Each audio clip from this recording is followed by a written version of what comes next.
All right, Kevin, Booger, welcome back, everybody, to Oxford on this Sunsplash Day. Another get-together between the Rebels and the LSU Tigers. Always a spirited rivalry, particularly exciting in recent years.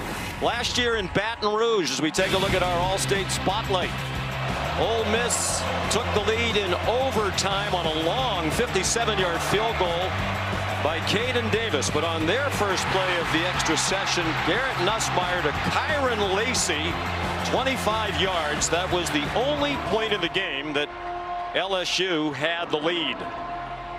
There's the all-time numbers. They've met every year since 1945. There have been 3 ties in this rivalry, 4 ties as well in this rivalry. The big story here today, Trinidad Chambliss at quarterback for Ole Miss. Let's go down to the field. Molly McGrath.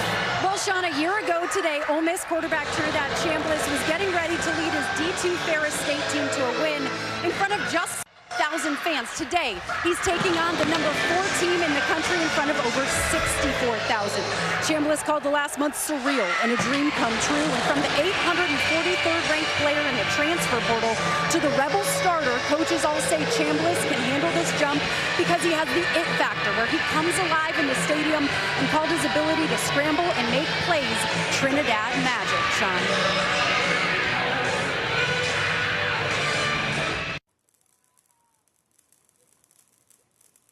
In college football this season, not yet a quarterback controversy here. Austin Simmons still coming back from that ankle injury, but you have an idea that Lane Kiffin's going to have a tough decision to make in another week or 2. And I think if Chambliss continues to play the way he's played, it'll be a relatively easy decision. But if Chambliss, for whatever reason, takes a step back, that opens the door. Simmons is still a remarkably gifted young man, and very much in the eyes of the coaching staff, the future of the program. But in the present, Chambliss gives him the best chance to be successful. The home team has won 11 of the last 13 meetings in this rivalry, including LSU's overtime victory in Baton Rouge last year. 2 years ago, when they played here, the 2 teams combined for 104 points. 1,343 yards of total offense. That was with Jackson Dart at quarterback for Ole Miss, the Heisman Trophy winner Jaden Daniels for LSU. Lane Kiffin now in his 6th season as head coach of the Ole Miss Rebels. Hard to believe he's 50 years old. Brian Kelly is 63 in his 35th year as a college football head coach. And he brings the Tigers onto the field first. Trying to get to 5-0 for the first time since 2019, when they won the national championship with a great team quarterbacked by Joe Burrow. They had a 16-game winning streak during that stretch. And Lane Kiffin,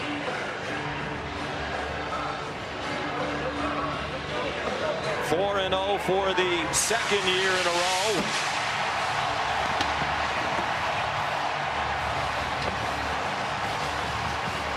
They've had a favorable schedule, just 1 road game so far.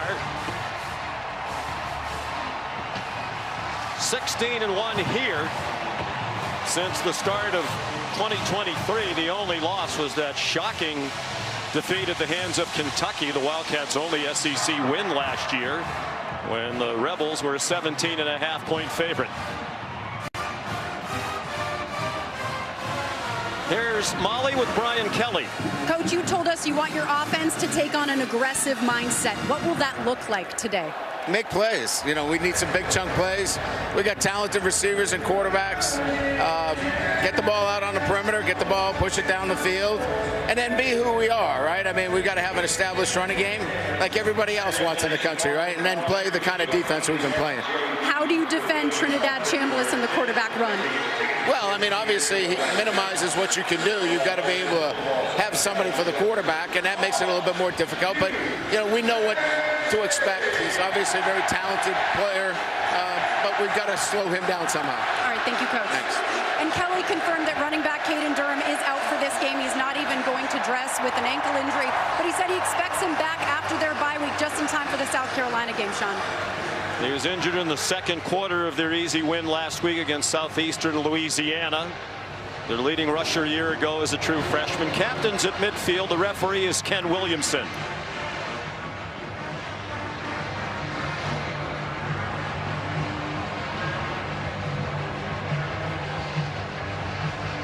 Ole Miss has won the toss, and the Rebels will receive the opening kickoff. Get their high-flying offense on the field against this outstanding LSU defense that's given up just 9.3 points per game.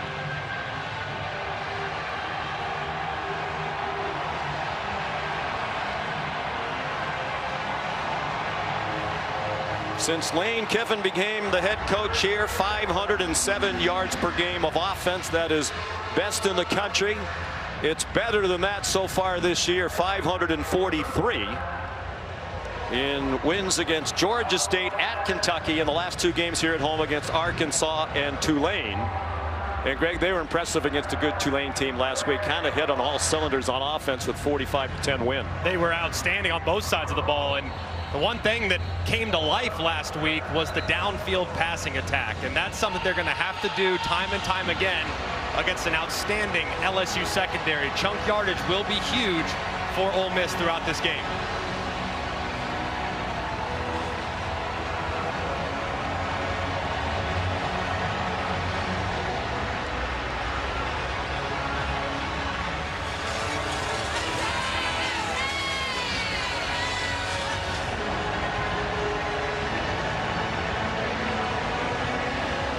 Isaiah Hartrip back deep for the opening kickoff from Aaron Burrell. Both of these teams have touchback kickers. Burrell 24 touchbacks this year in 24 kickoffs.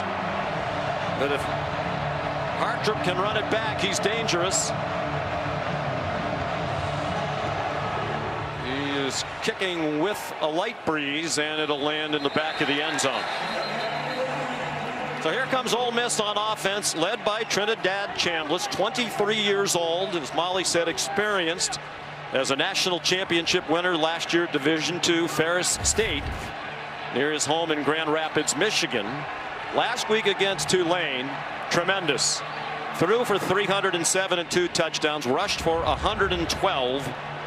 Just the fourth player in program history to pass for 300 and rush for 100. Manning, Kelly, and Ta'amu are the others. Kewan Lacey is the running back. He's a bit of an upgrade over what they had last year. Caden Lee, the slot receiver, went in motion, and it's Lacey averaging 89.5 yards per game, tripped up by Patrick Payton after a pickup of 3. And Lacey is what kind of makes this offense very different from a year ago. Tremendous speed at running back opens up the balance that Lane Kiffin wants to create. Design rollout for Chambliss. Short dump off to Dejon Stribling, who got hit hard along the near sideline. Whit Weeks and A.J. Halsey there for the Tiger defense. They go very quickly to the Rebels. Snap it in less than 23 seconds per play. 8th fastest in the country entering today's action. And job one for Whit Weeks. His brother West getting the Tigers lined up. 3rd down and 5, and a flag down. So moving along the line of scrimmage. False start. Offense number 75. 5-yard penalty. It remains 3rd down. Patrick Kudus, the right guard. Both teams, it seems to us, Greg, have concerns along the offensive line. In the case of Ole Miss, it's the guards. At LSU, primarily the tackles. And those are the two areas that they're going to try to attack defensively. Ole Miss against those tackles with edge rush, and then up the middle with Harold Perkins against Kudus, the right guard. That's a matchup that Ole Miss needs to try to neutralize. Perkins wears number 7. They'll move him around all over the place.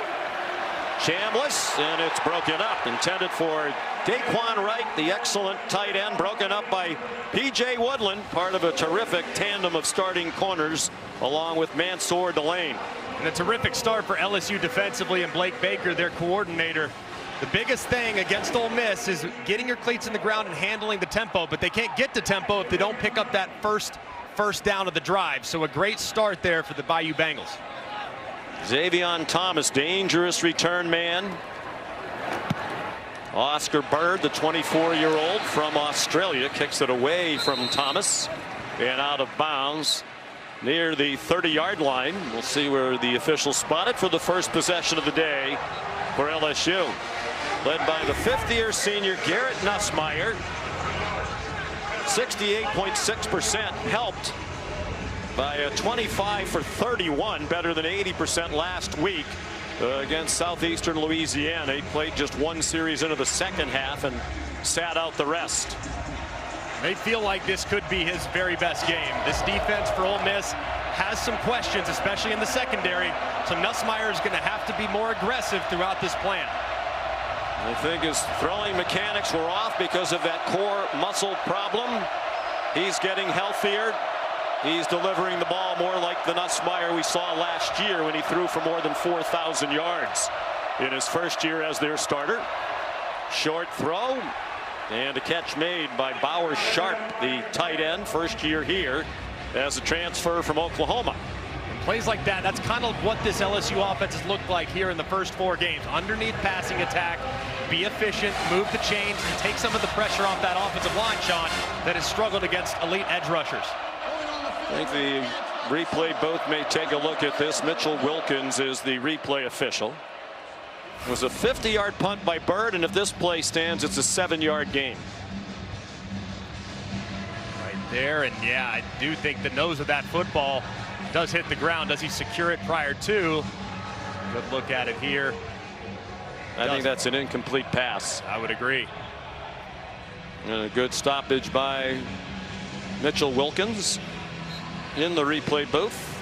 And that's kind of what's been going on with Nussmeier there. I mean, that's a fairly simple throw that naturally last year he's hitting the guy right in the chest or the face mask. The accuracy's just been a little bit off from time to time. Throws that would have been caught last year haven't been caught because he's been just off the mark.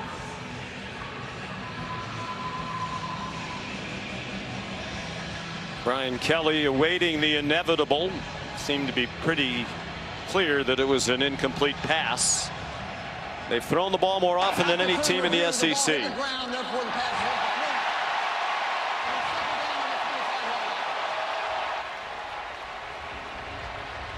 So it'll be 2nd and 10. Nussmeier, 6'1", 205 pounds, the son of Doug Nussmeier, now the offensive coordinator of the New Orleans Saints. Once an NFL and college quarterback, CFL quarterback himself.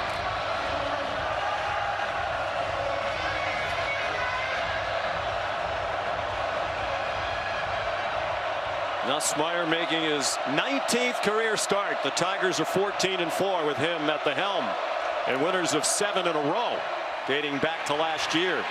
Xavier Thomas, they move him around all over the place. He got 4. It'll be 3rd down and 6. Cam Franklin the stop. And getting the run game going is going to be very important for LSU's offensive coordinator Joe Sloan. Finding balance. They have not been great running the football this year. So finding balance, take some of the pressure off the passing game will be big against the porous run defense. Not great on 3rd down. Just 47%. And as you said, Greg, struggling to rush the ball, 117 yards per game. That's 15th in the SEC. Jawan Johnson is the running back. He goes out into the pass pattern. The throw over the middle is incomplete, floated through the air where the Rebels were eyeing an interception. It went off the hands of Aaron Anderson. Well, we talked a little bit already about some of the issues that these tackles might have, and here it's Adams, the left tackle, gets swung right inside as Uman Mielen delivers a big shot on Nussmeier. Trey Wallace back for the punt from Grant Chadwick. Wallace, a transfer from Penn State. Chadwick in his first year here at LSU, over from Middle Tennessee. He's had an excellent season for LSU. Fair catch made at the 26-yard line, a 46-yard punt. Each team's had it once. Each team has punted. No score. We're just getting started on a gorgeous day in Oxford.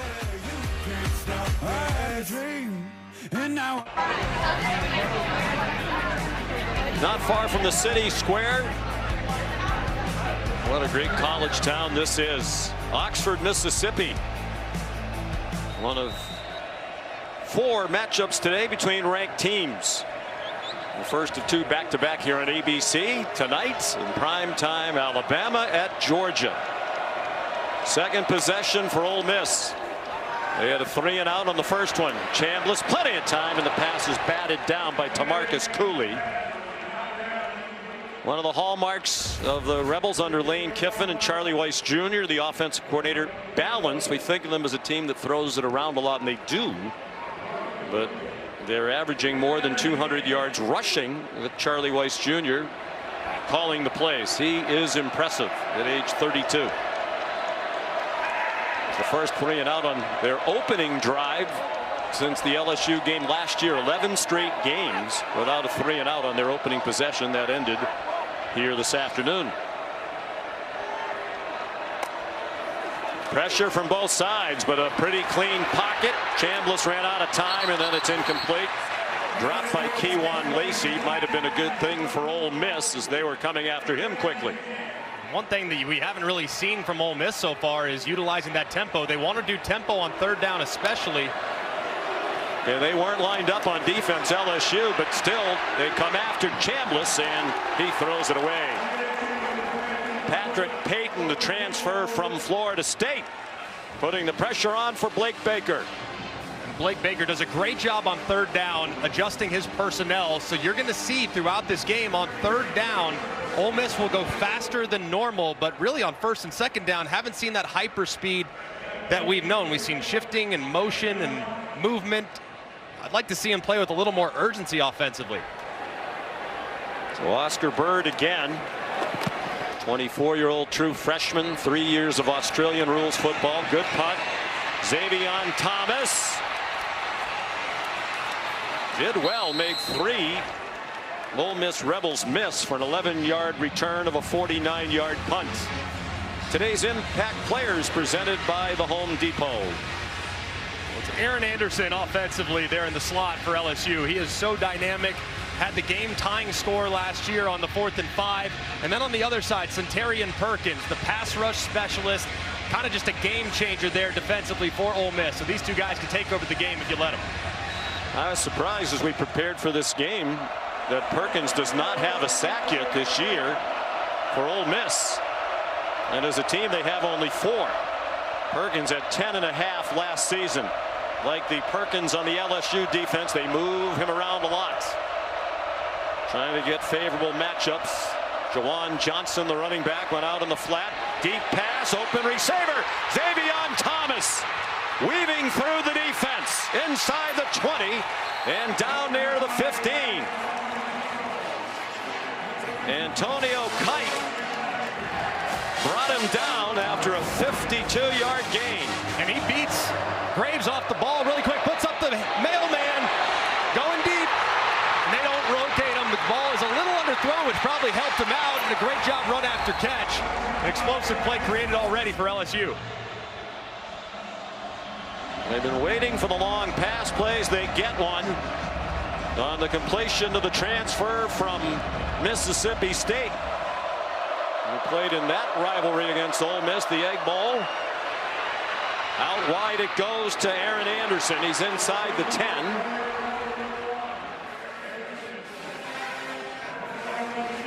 Wyatt Williams made the tackle. Both coaching staffs use the word elite to describe last year's Ole Miss defense. And a lot of NFL talent. It is not as good this year. Barryon Brown and fights for the first down. And as you said, they're particularly vulnerable in the secondary. We've seen that already. Yes, a big thing last year, Trey Amos was a lockdown corner on one side. They think Kite can at some point maybe develop into that, but he hasn't so far. And they have some guys on the outside like Chris Graves that have been picked on a time or two here in these first 4 games. Pete Golding is the defensive coordinator, one of the best in the country.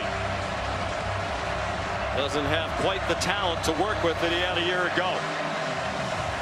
Amos, Greg mentioned, a second-round draft choice of the Washington Commanders. On 1st and goal, Jawan Johnson stacked up behind the line of scrimmage.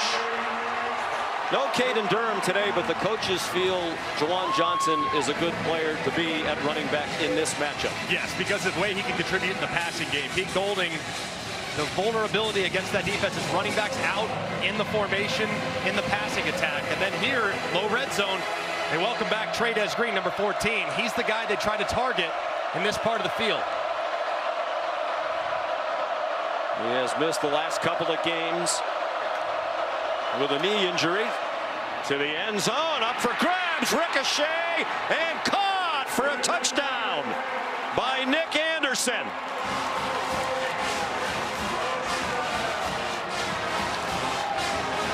It was Sage Ryan, the former LSU Tiger, who was in coverage. Batted by Green, and a nifty catch by Anderson using all of that 6'4" frame. And it was a pretty well defended ball thrown slightly upfield, gets tipped. But how about Anderson right there? And looked like it hit the ground. I don't think it did. No, it did not. Really, really good play by Anderson, staying alive from the progressive pylon cam. Right there, so close. Great play. Well, they are going to take another look at this one as well. From that last angle, it looked like the point of the football might have hit the ground, but the prior angles, it didn't look that way. Again, right here. Tremendous effort. The elbow's down. It's just, does he secure the catch? Does the ball hit the ground? That's what they're going to be looking at here.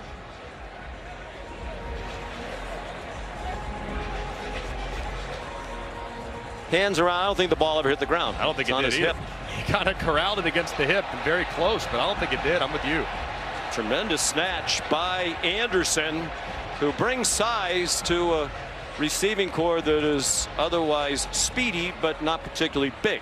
And still possesses that top end speed to get behind the defense. He's been a little quiet here early on, but they feel like at some point he will break out. Maybe this is the game to do it.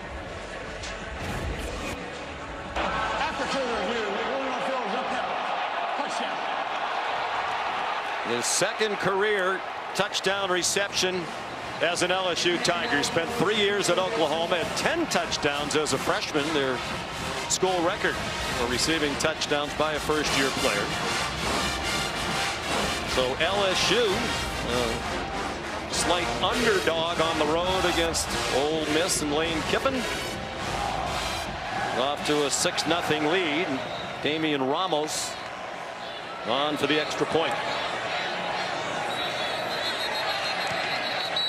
And whistles before the snap.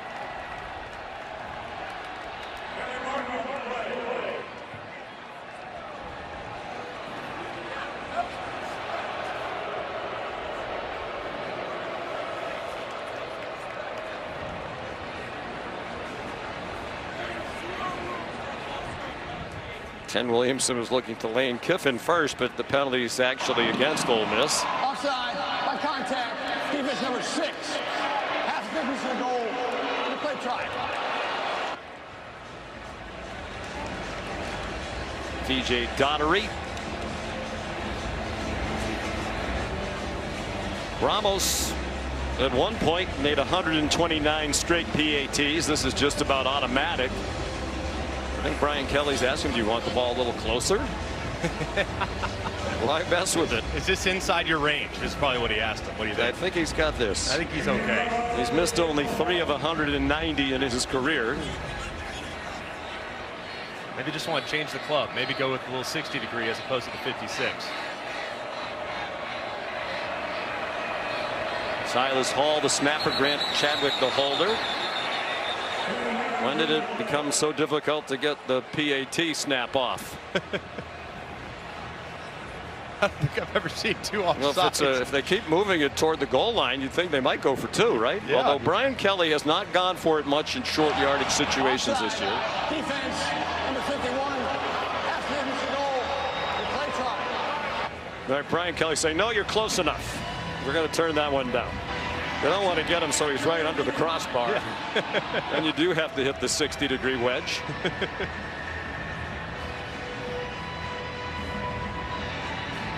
On that touchdown drive, Garrett Nussmeier 4 for 4 for 68 yards.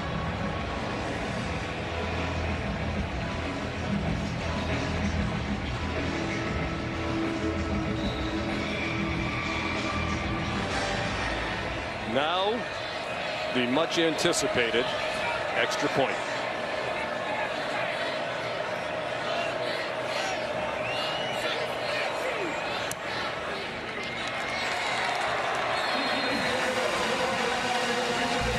LSU's won 7 straight. It's the longest winning streak of the Kelly era. You're watching SEC All Day, presented by IHG Hotels and Resorts.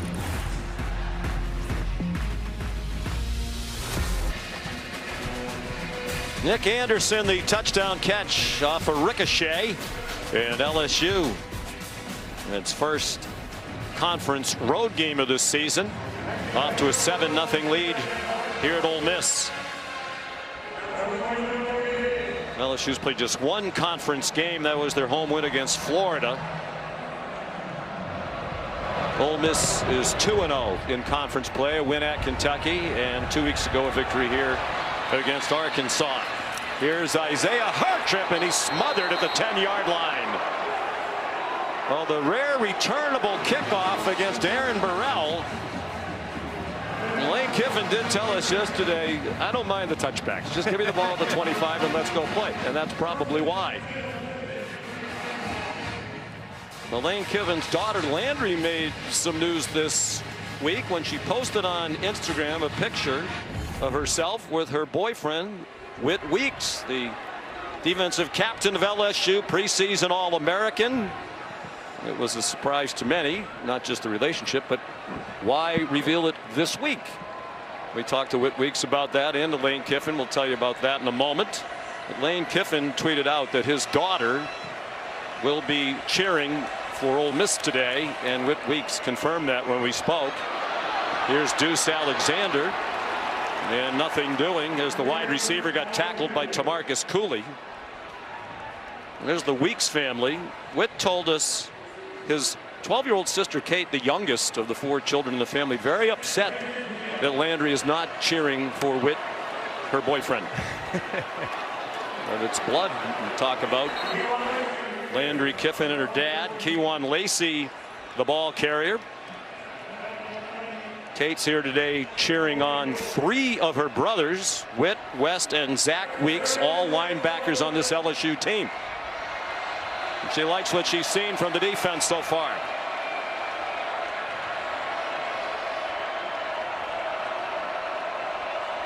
Sluggish start so far for this Ole Miss offense. They haven't had a first down. Trinidad Chambliss to Daquan Wright. There's a first down to the 25-yard line. He was hard to tackle. Whit Weeks got him on the ground with help from Mansour Delane, an 11-yard gain. Now you can expect some of that tempo from Ole Miss. It's a well-timed throw, well-placed throw, and a nice conversion for the Rebels.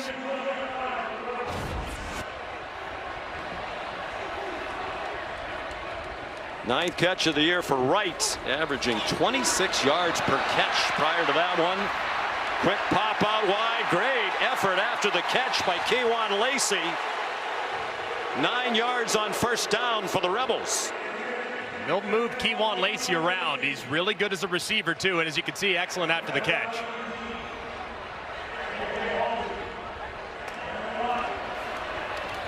Lacey again.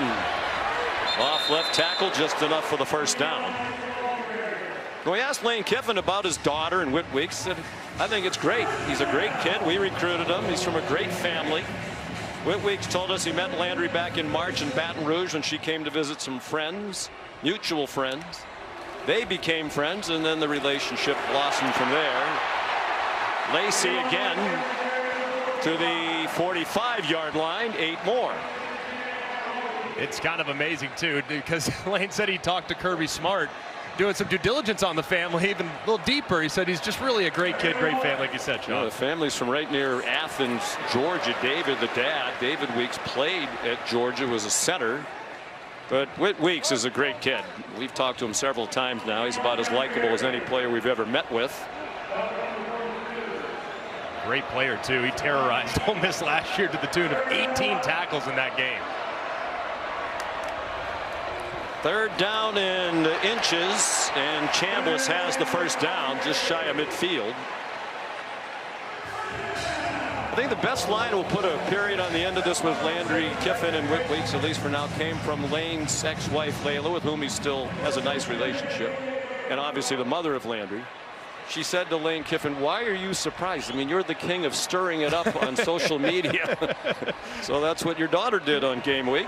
She also said, "Well, do you ever ask me when you post things?" Said, that's no. what the daughter said. To Lane Kiffin, "You never ask me when you post things." Logan Diggs is the running back. He played at LSU. Chambliss on target. Nice hands catch. Winston Watkins, the true freshman, who is emerging rapidly. A 13-yard gain and a nice drive. And that was a great job of utilizing the snap count, too. Look back to the sideline, snapped it, kind of caught LSU off guard. Here comes the rapid tempo.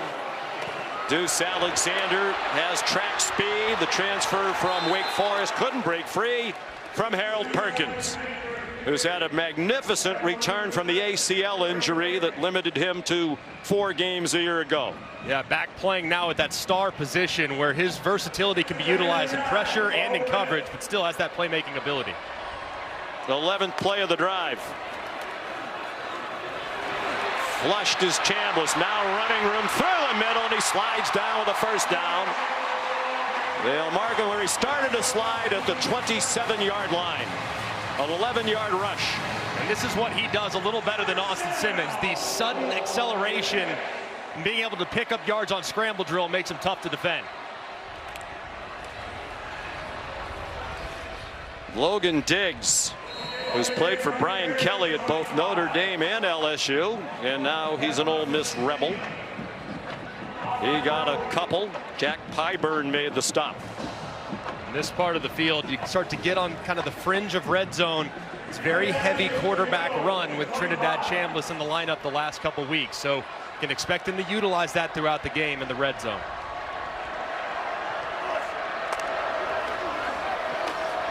Keywan Lacey took the handoff. He got popped shy of the line to gain by West Weeks, the older brother of Whit, and the oldest of the 3. Zach's a freshman. And Blake Baker loves all 3 of them. 3rd down and 5. They're in field goal range. It's Daquan Wright, the tight end, lined up on the hip of Chambliss, trying to lead the way. He broke some tackles, has a first down. Out of bounds at the 14-yard line. And a great job, too, because it looked like he was going to get tackled there by Payton, who had a pretty good grasp on him. Slips right inside of him, gets to the outside for the conversion.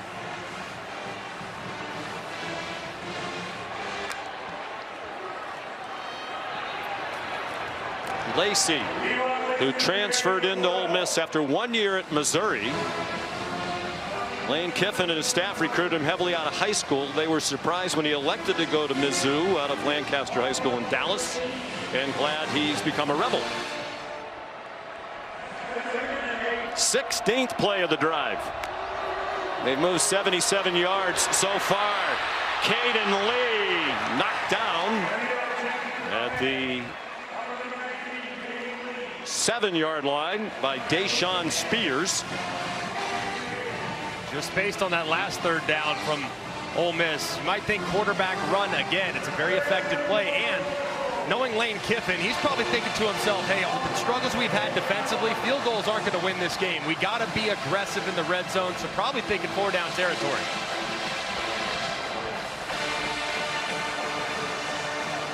Two tight ends in the game. They're both passing threats up close. Caleb Oden, number 4, along with Wright. Damian Taylor is the running back, and with the play clock running down. Timeout, Ole Miss. First timeout of the half. And we'll take it with them. Entertaining start in this battle of two unbeatens, LSU and Ole Miss in Oxford. The Taco Bell Live Más Student section. Only one student section can claim the title of Live Más Student Section of the Year. Who will take home the trophy? Become a very popular school. So oftentimes athletics helps raise the number of applications you get. The success of the football program has added to the popularity of this great institution among high schoolers. 3rd down and 4. This will be the 17th play of this drive. They're at the LSU 7-yard line. Chambliss has it batted down. Patrick Payton knocked it out of the air, and Lane Kiffin is going to send the field goal team on. And that's the one aspect with Chambliss that you have to deal with. That's his 4th batted pass of the season. He's just not very tall. He's not very long. On the other side, Payton is 6'6", gets that big arm up, recognizing the quick game and deflecting the pass. So here's Lucas Carnero, a 25-yard attempt. He's been outstanding in his first year here. 10 out of 11, and his only miss was from 51 at Kentucky when he hit the left upright. Ole Miss on the board, an 18-play drive, matching the longest of the Lane Kiffin era. Well, we mentioned this is ranked against ranked in the SEC. We have another one tomorrow. Excuse me, tonight. 7:30 on ABC right here. Number 17 Alabama, number 5 Georgia. I heard on game day this morning, and of course on ESPN at 10:15 tonight, BYU in Colorado. And I couldn't believe it. You know, we think of Georgia and Alabama played so many times in recent years, but it's the first time that Alabama is going to Athens since 2015. I know, it's crazy, right? I mean, so many SEC championships, national championship there in Indianapolis. They played a lot, but not often in the home environment. So that'll be a great experience for those young players. The Crimson Tide heading to Athens between the hedges, one of the great environments in college football.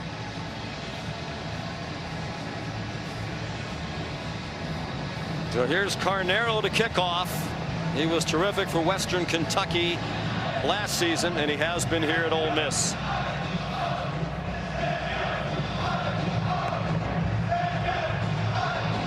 And like Burrell, it's almost always a touchback, and that one almost flew into the stands at the back wall behind the end zone. So Molly McGrath tells us that Weston Davis, who had been their starting right tackle through the first 4 games, is not dressed today. Apparently suffered an injury in the warm-up. So Carius Kern, a true freshman from Hughes, Arkansas, gets his first career start. Such a difficult spot too. Tackle against this speed on the edge with Centarian Perkins and Uman Mielen.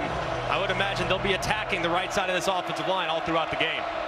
Brian Kelly and his staff have been asked in the last couple of weeks a lot about Davis and his status. Brian made it a point to say he's still our right tackle.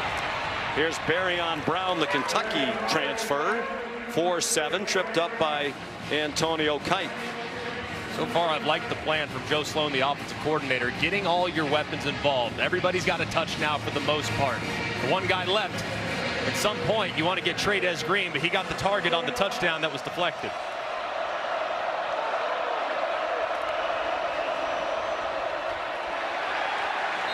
Xavion Thomas slipped down for a loss of nearly 2. A minute to go in the opening quarter. LSU on top 7-3. 3rd and medium here. LSU probably going to be looking in the direction of Aaron Anderson. He's number 1. He's in their slot. That's where they like to create matchups on 3rd down in this area with option routes or something quick.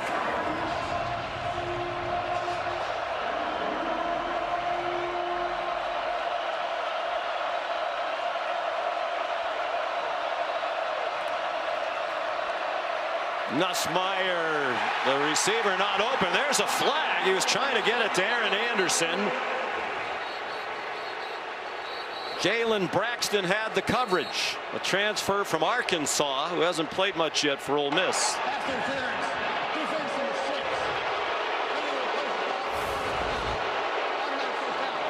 And it's as Anderson's trying to break to the outside, you can see pretty clearly exactly what Braxton does. He closes on it, involves a little bit of a collision, and that goes to the ground and draws the flag. Fans don't like it, but I do think it's probably the correct call.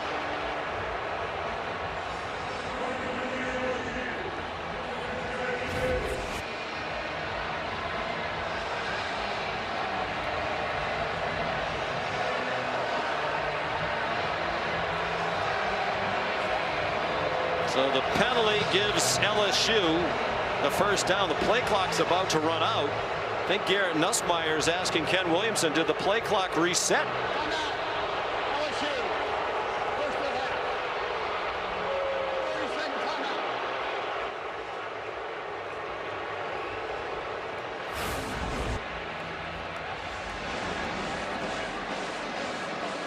Sounds like, too, you also get some contact here. I wonder if that's who the call was on, because they announced it on number 6. And that's number 2, Braxton in coverage. Braxton in coverage on Anderson. Kite in coverage on the receiver that was going a little deeper. So might have just gotten the call wrong, because I didn't see DJ Daugherty out there. And poor Daugherty's probably looking around saying, what did I do? Matt, what did you see? Well, I agree. I didn't see anything really at all on the actual receiver the ball was thrown to. I agree with you. I think number 8 inside did get down around the ankles and maybe trip up the receiver, but I think the ball was already in the air to the other receiver at that point. So I think I'd have been better off with nothing being called. Yes. I would concur. Caleb Jackson is in at running back now. He'll use 3 in place of Durham today. Nussmeier, far sideline, caught near the marker. Chris Hilton Jr., just his 4th catch of the year. There's a flag down back behind the line of scrimmage.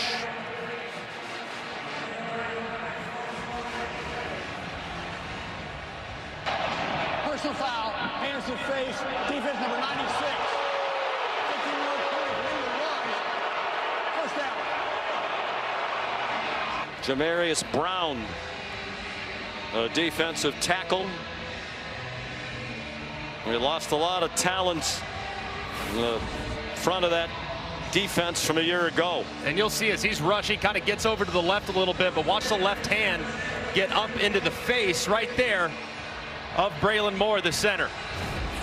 The excellent center, the best player on their offensive line, the leader of that group, a transfer from Virginia Tech. Final seconds of the quarter. They're across midfield are the Tigers. 10-yard gain on the pass. Movement along the line. Might be a free play for Nussmeier. He thinks so.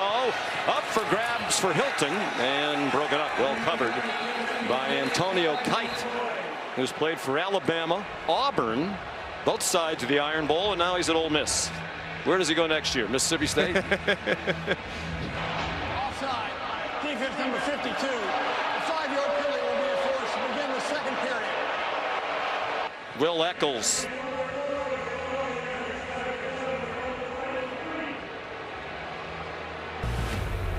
ESPN's presentation of college football on ABC will return after this message and a word from our ABC stations.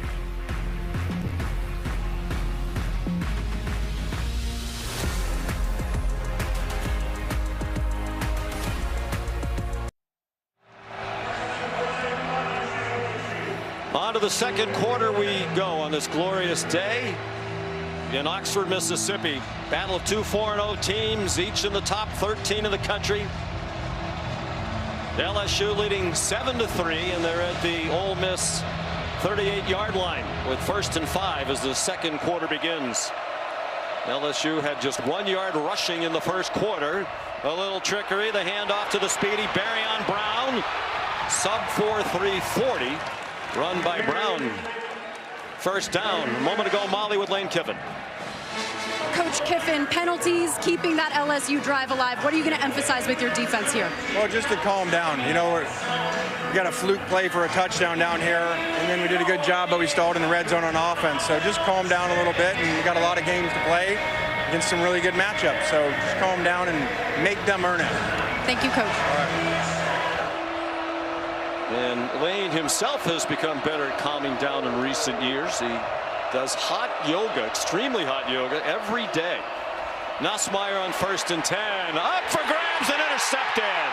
Terrible decision. He threw it into traffic, and it got picked off by Wydett Williams Jr.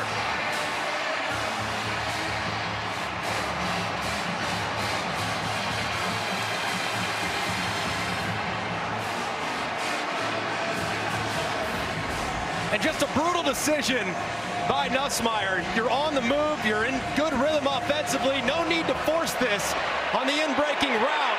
Wydett Williams' eyes go back towards the quarterback at the last possible second. He locates the football and goes up and gets it. And Pete Golding has emphasized over and over and over again this week, the defensive coordinator, they're going to drop to spots more so than they're going to run specific plays, because LSU has a ton of tendency to hit the middle of the field, and that time Nussmeier does it, throws a pick.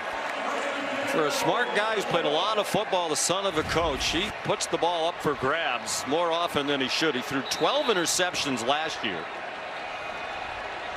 and that's 3 this season. So the takeaway for Ole Miss, they come out firing, and Chambliss threw it through the hands of Dejon Stribling. First pick as a member of the Ole Miss Rebels for Williams, who transferred in from Louisiana Monroe, where he had 3 interceptions last year for the Warhawks. Nussmeier upset with himself, and he should be. Just cannot do that. And a big part of his offseason was being mature as a decision maker. Win the game, not the down. And that time right there, just a terrible decision. No, the other way around. Win the down. Win the down, not the game. Not the game. Exactly. Don't try to win the game on one play. Right. 5-yard penalty. Remains second down. That Zen being tested for Lane Kiffin. Diego Pounds moved. 6 penalties against Ole Miss, 0 for LSU. That yoga information came from that great E60 done by Ryan McGee. The Many Lives of Lane Kiffin debuted this week. If you haven't seen it, find it. Trinidad Chambliss. Crowd thought he was face masked, and they're going to get the call from the back judge. Walter Mathis Jr. on the tackle, might have grabbed the headgear. And if so, it's the first penalty assessed against the Tigers. The longer this conversation goes, the crowd starting to boo, saying, hey, it looked pretty obvious to us why you're having such a long conversation. But that's sort of what happens these days. Did look like there was a hand up around the face mask, but did he grab it? I think it's probably what they're trying to figure out. The crowd's looking at a replay. Personal foul. Face mask. Maybe the video board operator helped end the conversation. And there it is, the left hand right there up in the face mask. He does grab it. Head So turns. why the long conversation then? Not sure, but that's, if they're going to make the long conversation, at least get it right, and they absolutely got it right.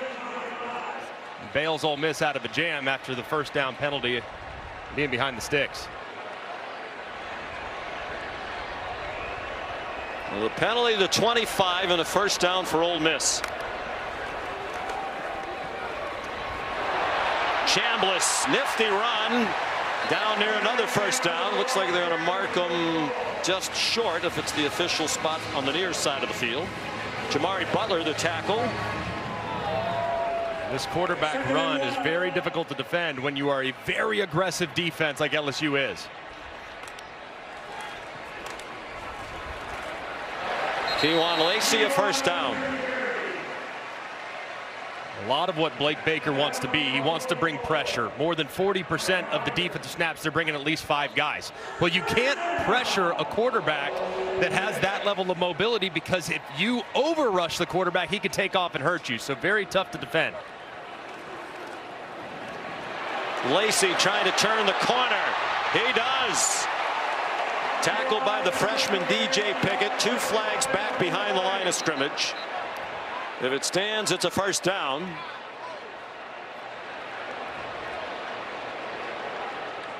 But you wonder there was some sort of blocking infraction that helped open up all that room for Lacey. Offense number 9. 10-yard penalty. Previous spot. Big first down. Luke Has listed as their 4th string tight end. It was a nice design, and Has on the outside working against Cooley right there, holding on way too long, and just a bad decision. I'm not sure Cooley would have made the play if he would have just kind of stood right in front of him.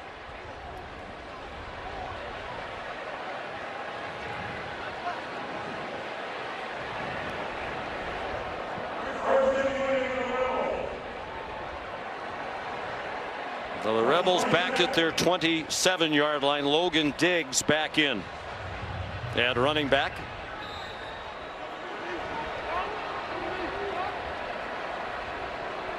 Louisiana native, former LSU Tiger. They faked it to him, did Chambliss, and now checks it down to Diggs. And it gets stood up and knocked out of bounds by Whit Weeks. Ole Miss is an offense that has been so good throughout these first 4 games, staying on schedule. They're one of the best in the country when it comes to line to gain on 3rd down, which means they've been great on 1st and 2nd. So really out of character here so far offensively, playing as off schedule as they are. Against a defense that, like Ole Miss last season, might be elite at LSU. They went deep into the transfer portal, and it was money well spent. Talent at every level. Chambliss running out of time. Chased by Jack Pyburn and throws it away. Pyburn, one of those out of the transfer portal from Florida. What a defense this has become. That's 44 possessions on defense now for Blake Baker's defense in 4 games plus. And the opponents have scored only 4 touchdowns.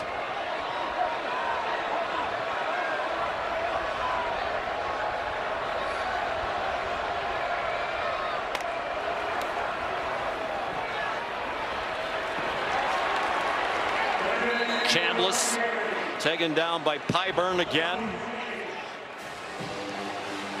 And he's an emerging star, is Blake Baker, the 43-year-old defensive coordinator for LSU, who went to LSU to coach in part because his wife Rachel is a Tiger. She was an All-SEC soccer player at LSU. He's done such a great job of kind of changing the identity, and man, they are reaching their ceiling with such improved personnel all over the field. Bird with a flag down. Punts it to the boundary, dropped along the sideline, out of bounds by Xavier Thomas. Clearly that's the plan, try to kick it away from him. 44-yard punt.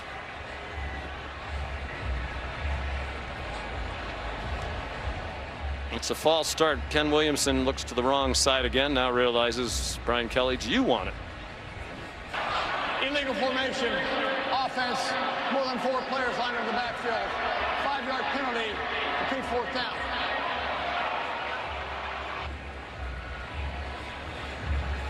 Not surprising that he would.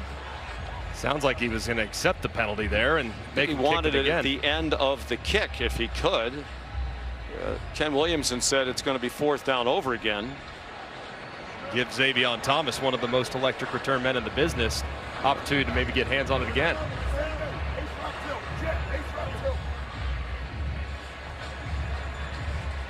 And I think there's some confusion now among the officials. They are bringing the ball back. Whit Weeks in this defense. I've seen enough to believe, as Brian Kelly says, they are championship quality on defense. No doubt about it, man. The big difference this year is that secondary. They are locked down in the back end. And what's most amazing when you watch them, it's very rare when you have this level of aggression, this many pressures, this many blitzes, you have a lot of busts. You rarely see them bust, and that's a testament to Blake Baker's ability to communicate and their players to execute. Bird again sends it to the sideline again. Boy, his remarkable accuracy, just about the same thing. Dropped out of bounds by Xavier Thomas. A 50-yard punt, beautifully placed. The defense continues to rule the day for the Tigers. They're up 7-3.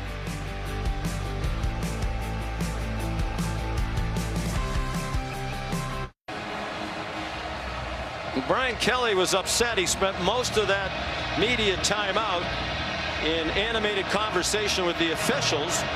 We saw after the first punt, which there was a penalty against Ole Miss, he held up 5 yards and wanted it tacked to the end of the previous punt.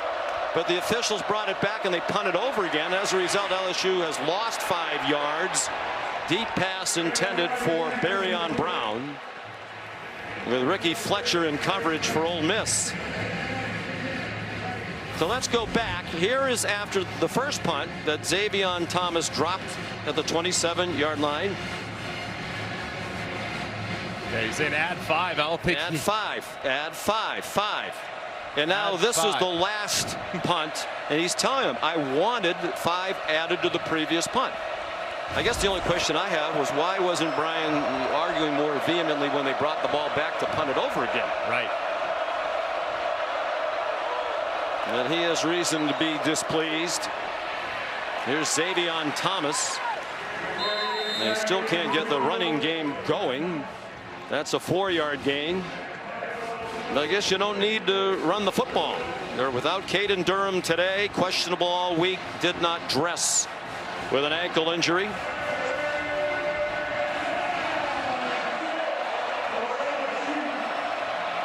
Third down and 6. Always thinking Aaron Anderson in this situation. Down here in the back in stack alignment. They rush. Nussmeier takes off running and gets taken down from behind by Suntarian Perkins. The 1-yard gain, but they didn't get the first down. And the Tigers will punt. Suntarian Perkins working against the left side, and Nussmeier's trying to find Anderson. Can't quite see him because the pocket condenses, and a good job by Perkins grabbing the undershirt, it looked like, of Nussmeier and dragging him to the ground. Hard man to run away from. Perkins told us before the game at Kentucky week 2 he's the fastest man on the team. Zeus Alexander, the wide receiver, debated that. We visited with him yesterday. Not a good looking punt, but it takes a great bounce for Grant Chadwick. Picked up by Trey Wallace. And then the sideline and the crowd wanted a late hit out of bounds. There is no flag, and the Bluebirds come out again. 48-yard punt, 9-yard return.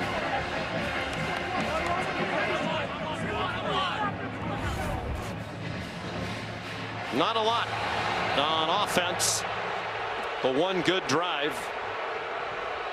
Matching a game against Indiana in 2020 for the most plays. One possession under Lane Kiffin. Very out of character, too. Like you said, their usual drive takes about 2 minutes and 15 seconds off the clock. It's one of the fastest rates in college football. So very out of character to have a long, time-consuming, tons of play drive resulted in a field goal.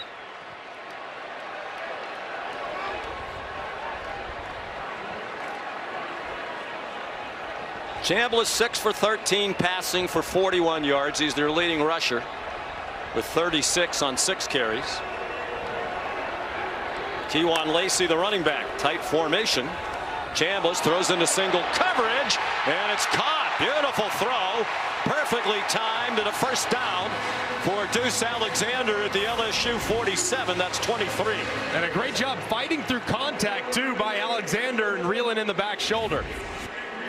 DJ Pickett, the true freshman, had the coverage.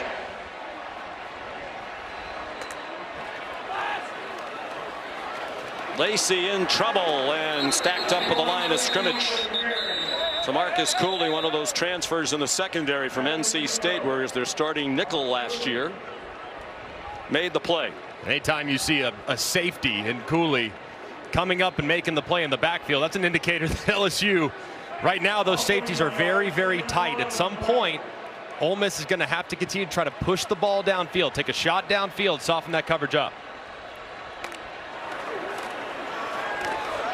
Another play action pass, and Chambliss not on the same page with Harrison Wallace III, better known as Trey. Flag down, far side of the field.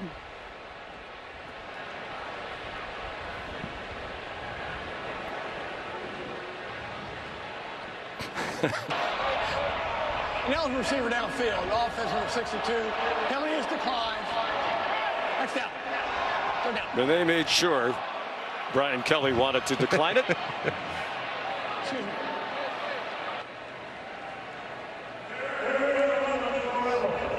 Brian Kelly, 317 career wins at all levels of college football. That's almost 100 more than any other active FBS coach. 98 ahead of Kirk Ferentz. Sliding the protection towards Hale Perkins, it looks like.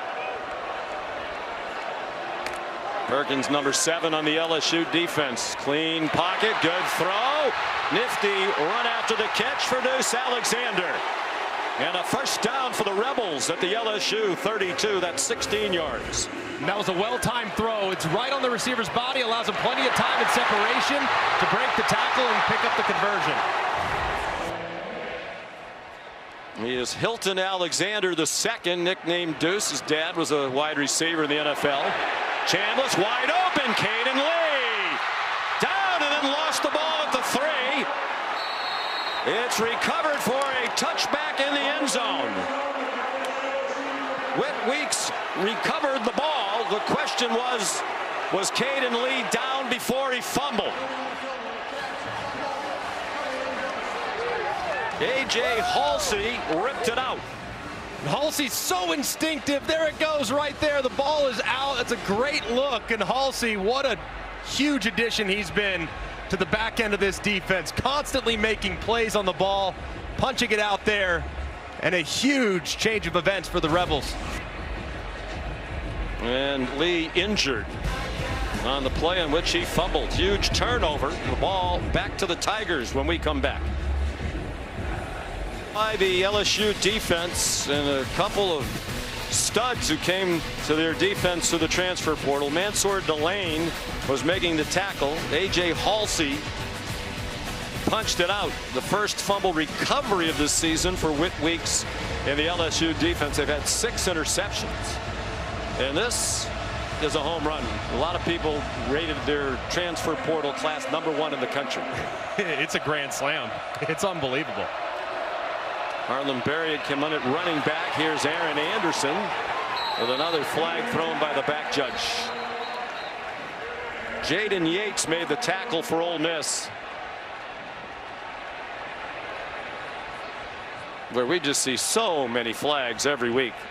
This is going to be the 10th assessed in the game. Not even midway through the second quarter, Trey Des Green called for the penalty.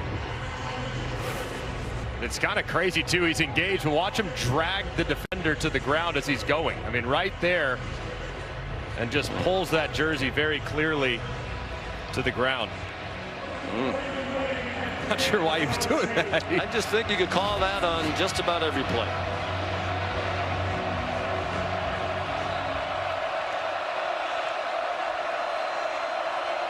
Harlan Berry, the freshman, 5-star recruited and running back, up for grabs. A high ball. That's one that gets your receiver hurt, and Anderson is still down on the ground.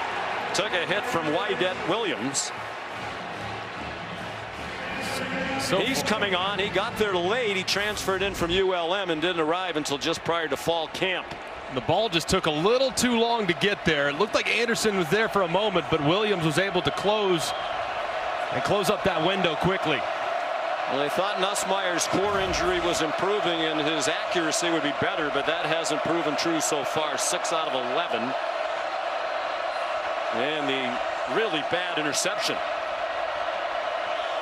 Caleb Jackson, the running back, on 2nd and 20. Nussmeier from the goal line. Throws on the run again, up for grabs, and he's fortunate to get away with that one.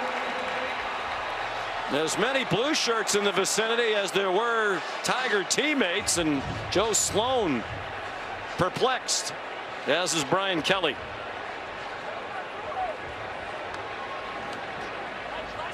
Antonio Kite is the injured defender. He was part of that pass breakup. Timeout. We're midway through the second quarter. A 4-point LSU lead.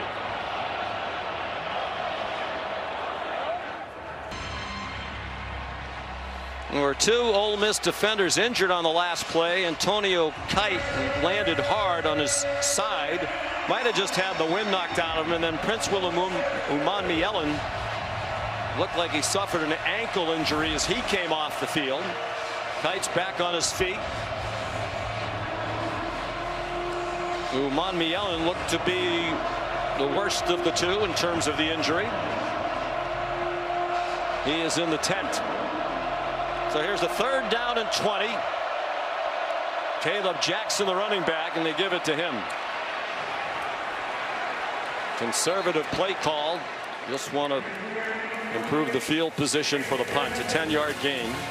That 3rd down, it's been problematic a little bit for LSU all throughout the season. That is their 18th 3rd down and 11 plus. That's the most in the Power 5. There's only 2 teams with more. That's Charlotte and Central Michigan. So they got to be better on 1st and 2nd down to avoid those early penalties to get them behind the sticks. Grant Chadwick, the punter. Trey Wallace back for it.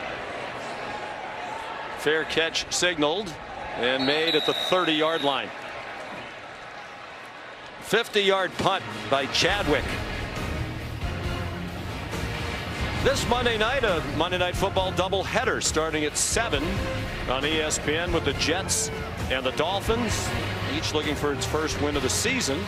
The good news is someone's likely to win. There could be a tie. Then at 8 on ABC, Cincinnati and Denver, both games available on the all-new spectacular ESPN app.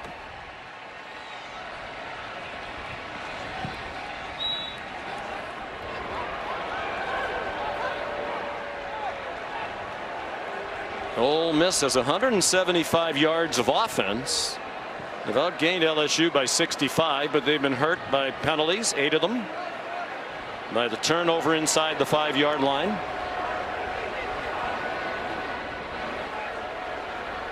Trinidad Chambliss, the quarterback, gave it to Lacey out of the shotgun. Another flag thrown, this one by the center judge behind the line of scrimmage. A.J. Halsey made the tackle.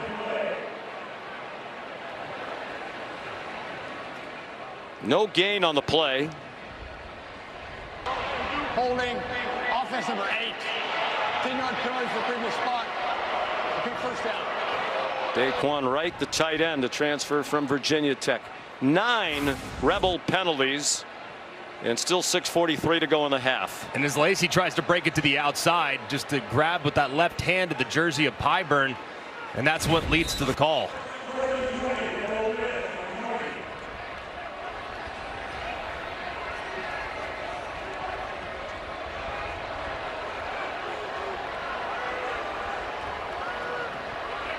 Logan Diggs. Interesting formation here. He's in at running back. Play fake. Chambliss under duress. With a blitz coming, and there's going to be a grounding call. I think the crowd thinks it might have been roughing the passer, but to me, it looked like a grounding call. Personal foul. Well, it is roughing the passer. Defense.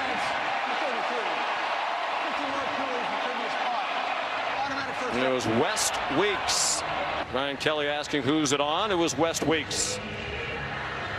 And Weeks looked like he could have held up. Instead, he decides to push Chambliss there late. Yep, no question. So it's a good call, and Chambliss kind of sells it a bit, but a good call. I mean, I don't know what Weeks is thinking there. Just a dumb play, and that's twice now that Ole Miss has been bailed out of their own penalty with a penalty on LSU that results in a 1st down.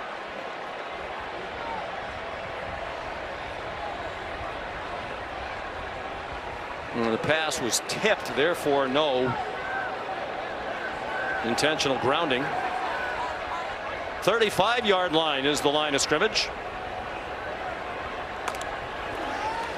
The fake to Lacey. Chambliss batted down for an incomplete pass. Another PBU for Patrick Payton, the fifth-year senior from Miami, the transfer from Florida State. We're at 16 career sacks as a Seminole. He arrived in December out of the portal. That was a nice play too, and that's now twice that Payton's got hands at the line of scrimmage on a ball. Ole Miss picking up the tempo a bit. Weeks came on a blitz, and the pass is incomplete, nearly intercepted. Diving attempt by DJ Pickett, true freshman out of Zephyr Hills, Florida. Haven't seen a ton of pressure so far. This time kind of a simulated pressure. They bring Weeks up the middle. They drop a defensive end out. Kind of led to a little confusion, it looked like, with Chambliss. Flags down, could be. No, it's not going to be a free play. They're stopping it. Crowd doesn't like that. They thought LSU jumped and the play should have been allowed to continue. Offside, on contact, defense number 88. I understand why they're frustrated, because they love to get that free play opportunity, but when Gooden jumps across and initiates contact with an offensive lineman, that's what is going to lead to the play being called dead. And here, right there, it looked like, ooh, did he even initiate contact before the ball was snapped? Didn't look like it did, so that could have potentially been a free play. Makes it a more manageable third down. 3rd and 5. They're 4 out of 8. Are the Rebels on third down?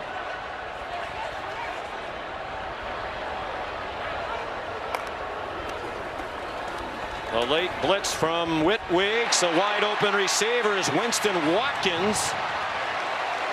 Tackled by Delane, but it's a first down for Ole Miss to the 48. They'll go very quickly after the 12-yard pickup. Lane Kiffin thinks Watkins has a chance to be special. It looked like LSU might have been offside on that play. There's no flag. Kewan Lacey out of bounds just inside the 45-yard line.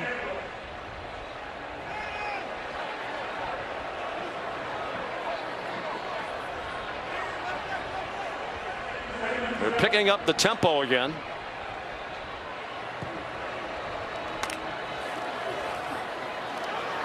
Chambliss single coverage. It's intercepted. A lot of hand fighting. There is a flag. DJ Pickett is going to bring it all the way back, but there are 2 flags down.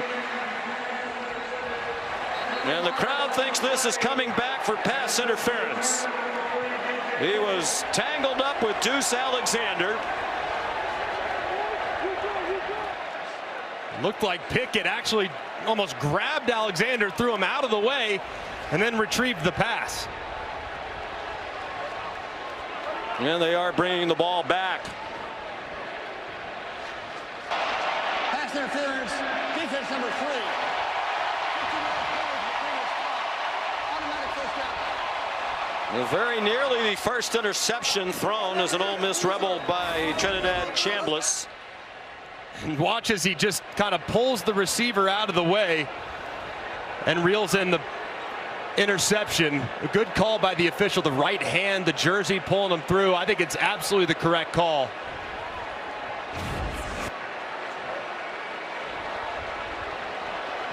It wipes out a 72-yard interception return for a touchdown. Matt Austin, our referee, agrees with the call. 14 penalties assessed, still 5:20 to go in the half. What's the record? I think we had it last week in Oklahoma. Chambliss single coverage again, entanglement, and another flag. This one on P.J. Woodland, who was there with Trey Wallace. That's their best play so far. Pass interference, defense number 11. And the right hand very clearly there of Woodland, grabbing Wallace's left arm, doesn't allow him to get back to the ball, and another good play. Good call. When we talked to Charlie Weiss Jr. yesterday, he said they think Mansour Delane is one of the best corners in the country, number 4 for LSU. So they're going to go after Woodland more often than Delane. We never called Delane's name. He doesn't make many tackles because his man rarely catches the ball. Lacey, touchdown! 15 yards and Ole Miss has the lead.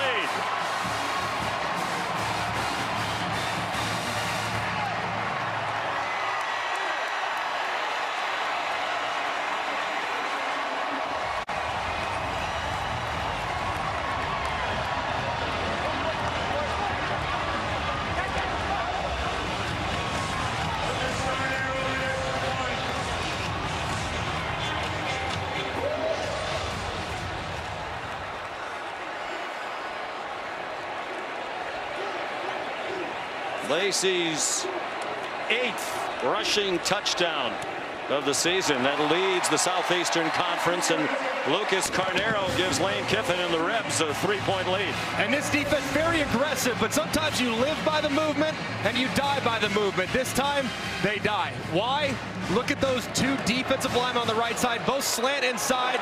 You have Weeks trying to get to the outside, but he can't fill it. They just played their way out of the gap.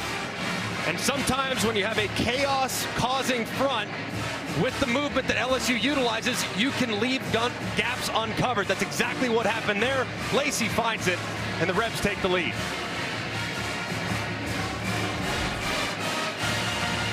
Four LSU penalties. The undoing of Blake Baker's defense on that Ole Miss touchdown drive. They went 70 yards in 5 plays. 49 of those yards came on LSU penalties.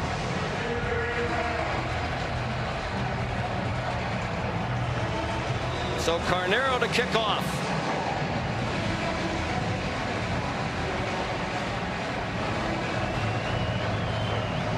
Barrion Brown, the deepest for LSU. 5 career kickoff returns for touchdowns at Kentucky. That's the SEC record.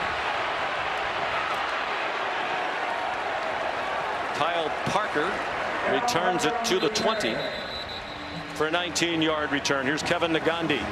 Sean, good afternoon. State Farm halftime report minutes away. Dan Orlovsky, Booger McFarland in studio. We have 2 top 25 walk-off endings. Highlights coming your way. Ohio State in some trouble in the tight one, and that is going to come your way in Washington. Meanwhile, Tennessee on the road in Starkville. Oh, no. The interception, Blake Shippen. There goes Colton Hood. Tips and overthrows, Cav, on defense. We got to get those.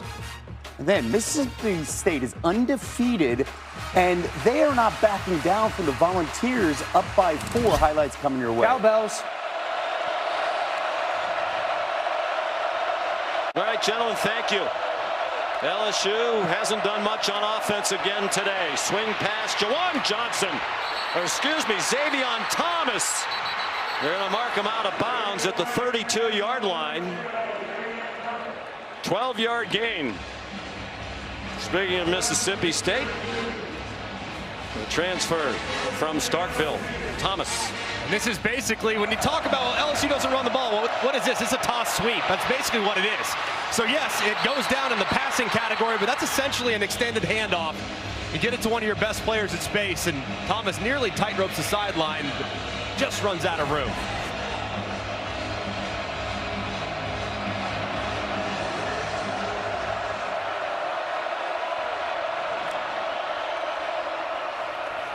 Xavion Thomas again.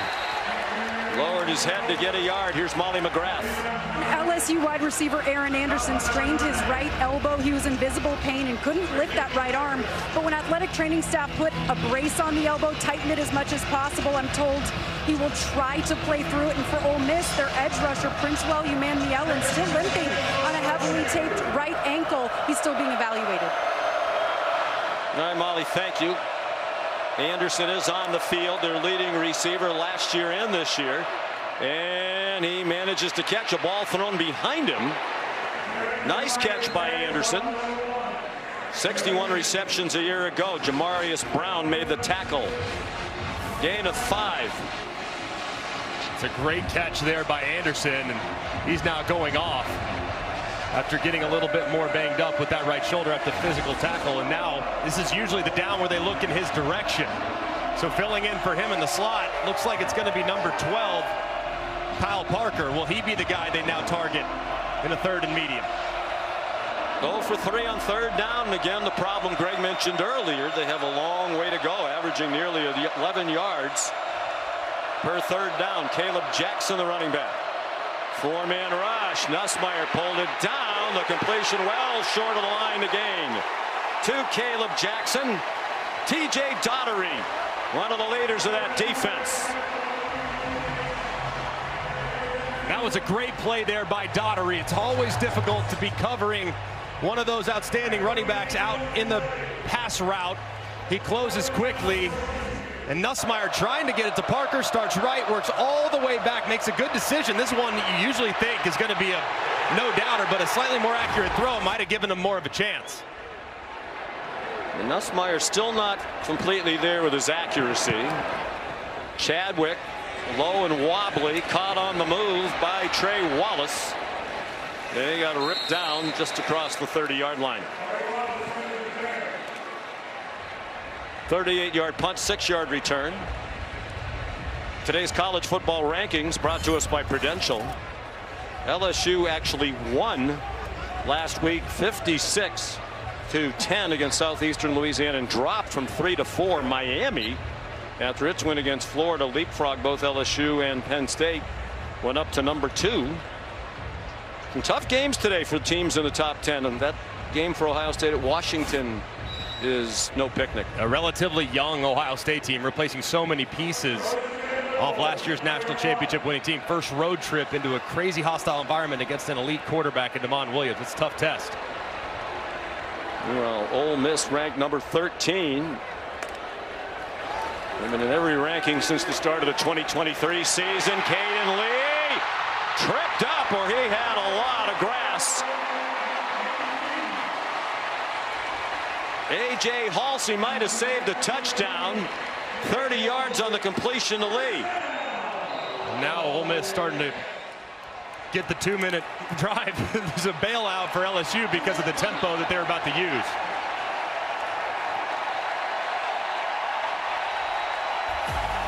Couple of big plays by Halsey. He punched the ball away from Caden Lee inside the 5 earlier in this quarter. They might have saved the touchdown with that trip up. 2-minute timeout. Ole Miss leading by 3.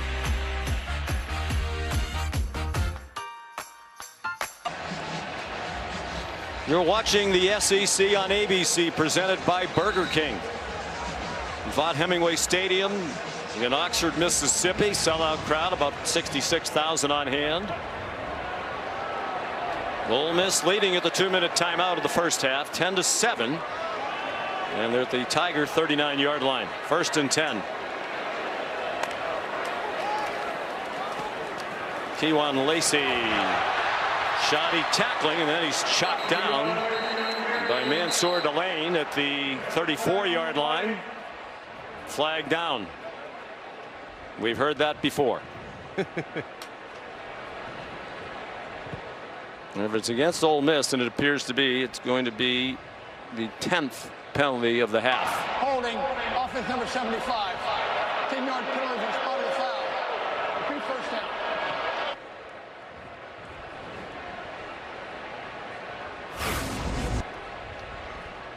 And they called it on the right guard as Kudus is working all the way across. Gosh, it's tough to tell. Yeah, that right hand right there at the end looked like it did have a hold of the jersey. 10 penalties, the most in a half under Lane Kiffin in his 6th year. The previous high in a half was 9. 2 times, both in 2021. Against Austin Peay and Louisville, both in the first half. Pressure, they don't get there. Up for grabs and caught on the far sideline by Deuce Alexander with Woodland in coverage. Ole Miss just continues to keep going back to it. The safety on the far side, Halsey, has been lined up near the middle of the field. They have one-on-one all day long against Woodland and Pickett, and they're winning that matchup. It looks like the blitzers are coming very late and not impacting Chambliss. They're coming from deep, and they hesitate and then blitz, and they don't get close. Chambliss was tripped up that time by Harold Perkins. Well, LSU does have a couple of timeouts if they wanted to try to get the ball back here. The time's not an issue for Lane Kiffin, and he's happy to let it run.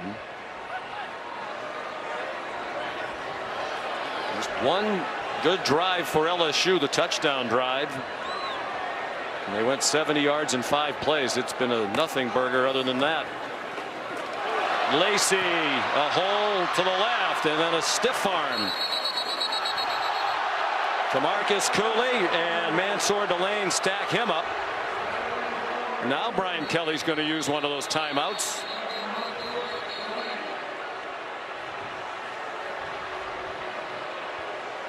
And Brian Kelly's asking Blake Baker what's going on. I think he was wondering why the crowd was booing. They thought maybe they were a little too frisky at the end of the tackle. Timeout, LSU. Please put 49 seconds on the play clock. 49. Well, some of the storylines, as they so often do, involve the quarterbacks coming in. Chambliss getting his biggest test as the starter, getting the start today. I think he's been pretty impressive. Very much so. And I think Lane Kiffin kind of described his entire offense as kind of a resilient bunch, a bunch that will weather the storm better than maybe they have in the past. And I think Chambliss is kind of a perfect example of that. A little bit of a tough start, felt the pressure early, maybe wasn't seeing the field real well, but has really settled in here in the second quarter and has been much more accurate. Hey, hold on. Some of the services that evaluate that sort of thing had him rated as the number 60 quarterback in the transfer portal and 800 plus overall. 13 completions for 183 yards, and again he hasn't turned it over. Now he did get away with an interception, but it was clearly a pass interference call on the pick 6 that came back from DJ Pickett. And I think Lane Kiffin, when he said he went and watched his tape, it really speaks to kind of his ability to evaluate and see potential and see talent, even if others don't. That really is tremendous work by Kiffin and his staff. And so when he first saw his tape, he reminded him of Russell Wilson. Here's Lacey, tripped up. Short of the first down. Big tackle by P.J. Woodland. Is Brian Kelly going to use his last timeout? It doesn't seem like it. I don't know why now Lane Kiffin's going to use his to figure out what he wants to do. Timeout. Ole Miss. Please put 32 seconds on the play clock. 3-2. Well, for most of Lane Kiffin's time here, he's been a go for it on 4th down kind of guy, leaning heavily on analytics. Not quite as much lately. You asked him about that in our meeting yesterday. And it's kind of wild when you think about it. So far this year in plus territory, they're going for it around 9% of the time. That's 134th. They just have not been a team this year that has been as aggressive offensively. Said, yeah, I study the book, I go off the book, and sometimes it adjusts based on who we're playing. But back in the day, this is a no doubt go for Lane. But I would imagine this year maybe he's approaching it a little differently. Well, he's looking at the play sheet as if they were looking for the play in concert with Charlie Weiss Jr. On short yardage, it's almost a lock what they're going to do. They're going to go some type of direct snap. Whoever catches the snap's likely going to be the ball carrier, and they've utilized a bunch of guys to do that this year. It's been Lacey, it's been Taylor, it's been Daquan Wright, and it's also been Chambliss. So expect direct snap, and whoever catches it's going to run it. Blake Baker's defense has given up 148 yards of offense to Ole Miss here in the second quarter. Gashed as they have not been this season. 3rd down and a long yard, just one timeout left for each team. And out of the pistol with Lacey behind Trinidad Chambliss. Wright is wide open. Daquan Wright out of bounds at the 5.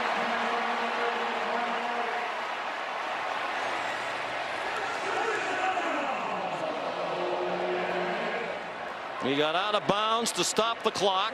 They have the timeout left, so the whole playbook available. On 1st and goal from the 5. Lacey.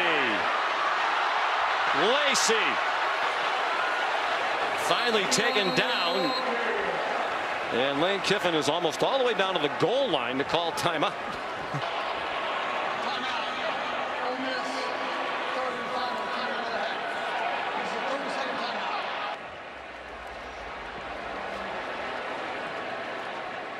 And that fourth down play was just a thing of beauty by Lane Kiffin and Charlie Weiss Jr.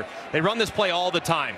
They're going to motion right out in the flat really, really, really quickly. With some urgency right through it, you get that defender on the end of the line of scrimmage to bite inside, and immediately right jumps flat. What's impressive about that, though, was the throw. It looked like for a moment that Whit Weeks was in a great spot to get a hand on the football, and Chambliss has had 2 passes deflected already. He threw it around Whit Weeks that led to the conversion. That was a great throw around a defender on the 4th and 1. Lane Kiffin and Charlie Weiss Jr., both sons of coaches. Of course, Monty Kiffin, one of the driving forces behind the Tampa 2, passed away a year ago, and he talked in that documentary about how important his dad was in his development, both as a coach and a person. And of course, Charlie Weiss Jr.'s dad, former head coach at Notre Dame, offensive coordinator with the New England Patriots, among other stops. 2nd and goal, and now they're out of timeouts. 9th play of the drive. Started at their own 31.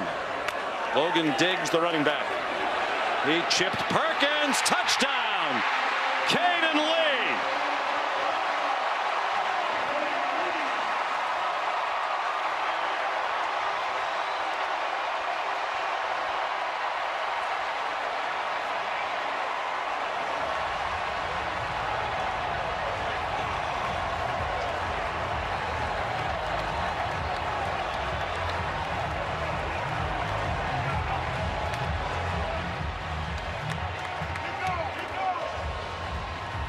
Some terrific play calling by Charlie Weiss Jr. And a 2-score lead now for Ole Miss.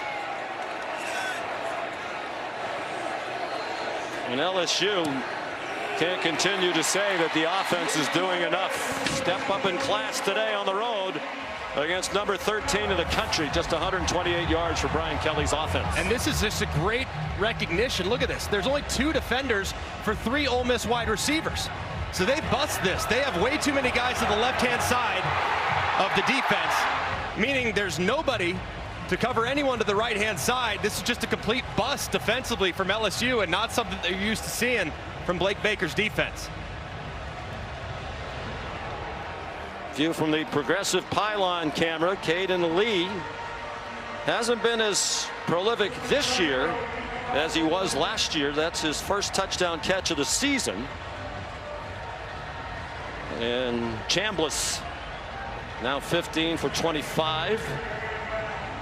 The dunk has become a tradition. Substitute dunker Xavier Harris, a defensive tackle. So it's the first time this year that LSU has given up more than 10 points in a game. In game number 5, that comes in less than a half. Carnero down to the 2. Kyle Parker. They decide to forego the touchbacks from Carnero, and they've covered very well the last couple. 16-yard return for Parker. And the Ole Miss fans on their feet. Recognition of the likelihood their team is going to take a 10-point lead into the locker room. With a 285 to 128 edge in total yardage. Nussmeier takes a knee.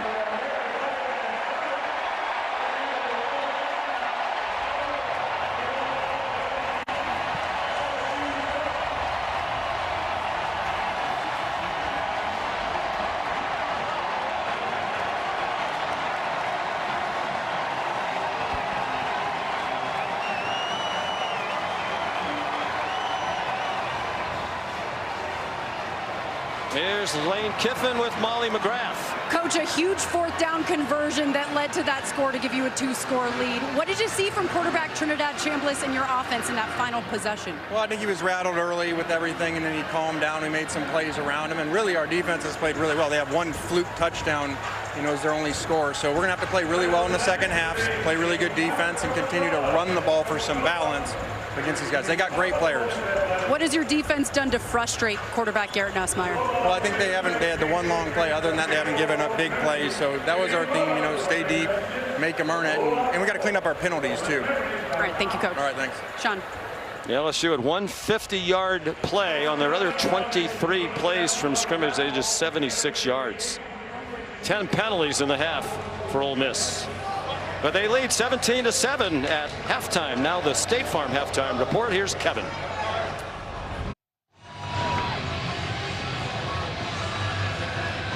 You're watching the SEC on ABC, presented by Burger King. From Vaught Hemingway Stadium, Oxford, Mississippi. Homestanding Ole Miss, a 17-7 lead. LSU scored first on a ricochet. Nick Anderson, the catch for the touchdown. Keywan Lacey, the touchdown after a field goal that gave them a 10-7 lead. Then Caden Lee, in the final seconds of the first half, atoning for his fumble inside the 5-yard line when they were going in, and acknowledging that, it seemed, to the crowd after he scored his first touchdown of the season. LSU will get the ball first. Lucas Carnero will kick off. Barry on Brown back deep. Ball came off the tee. Caden Lee had a huge game last year in Baton Rouge. He had a career high in catches and in receiving yards. He had 9 catches for 132 yards in that game. Been relatively quiet so far this season until today. 4 catches for 70 yards and a touchdown.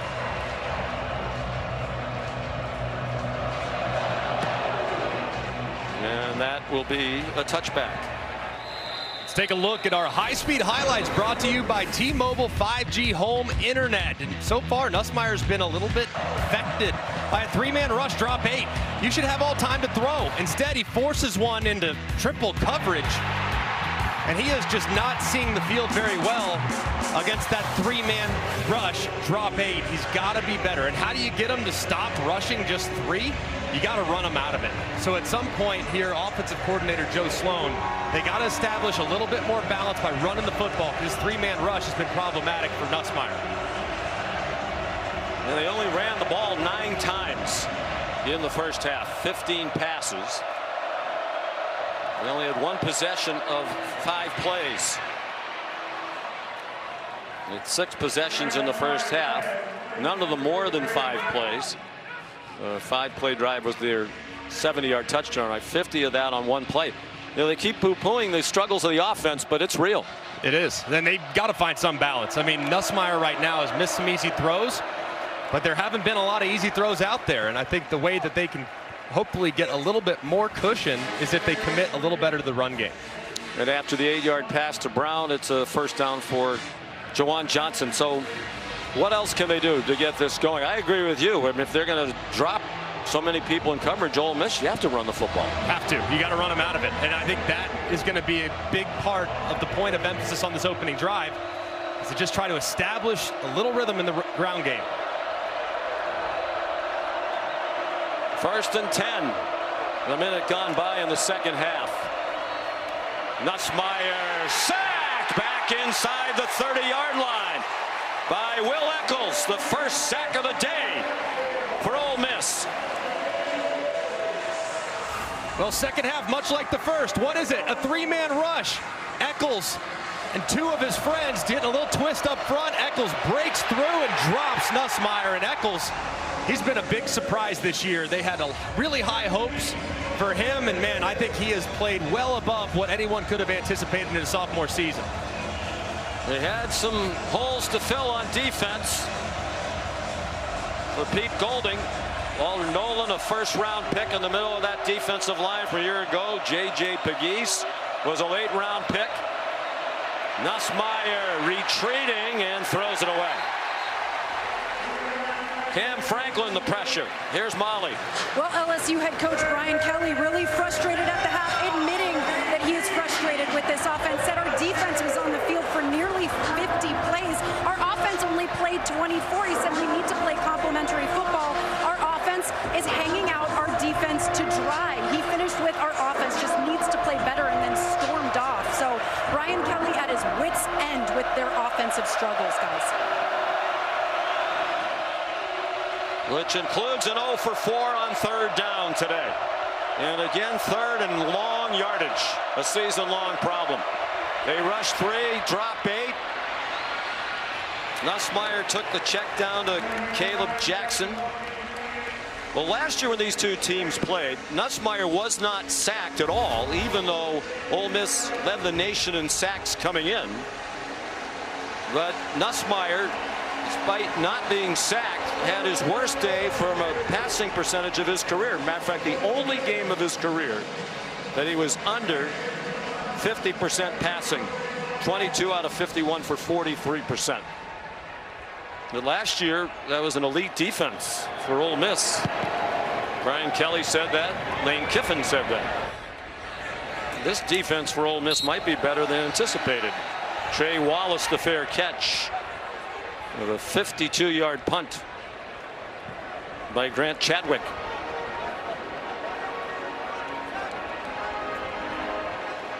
So here comes Trinidad Chambliss.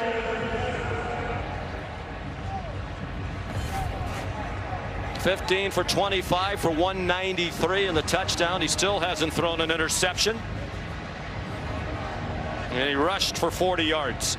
I think most impressively about that stat line is that it was not pretty, those first 3 or 4 drives. And man, he settled in and the offense really got going as they worked into the second quarter.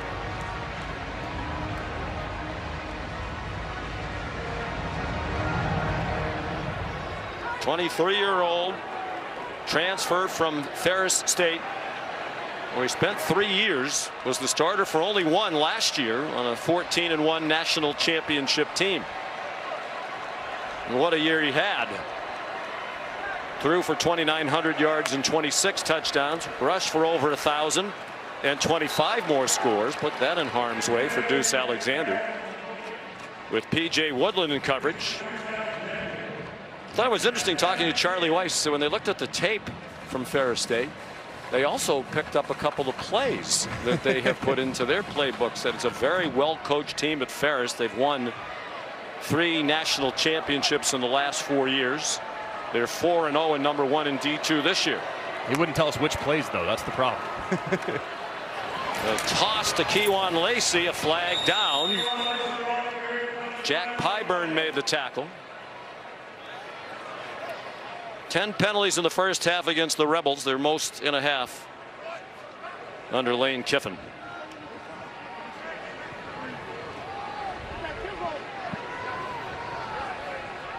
And the officials with another lengthy conversation.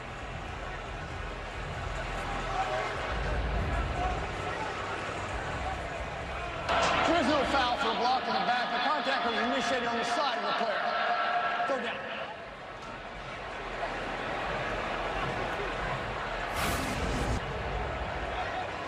Right there, Caden Lee working against Elaine. It does look close. It does start on the side. That's the goal. If it starts on the side, then that's going to be a no call. So a well officiated play there.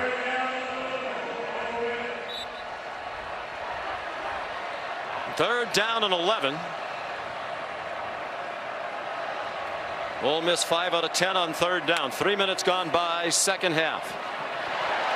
Chambliss tripped up.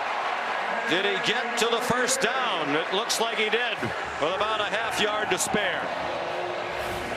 Another open field tackle by A.J. Halsey to prevent a bigger play. And a great job, too, by Charlie Weiss Jr., recognizing that they had numbers in the box. Play action pass, immediate pressure from Bernard Gooden, forcing the throwaway.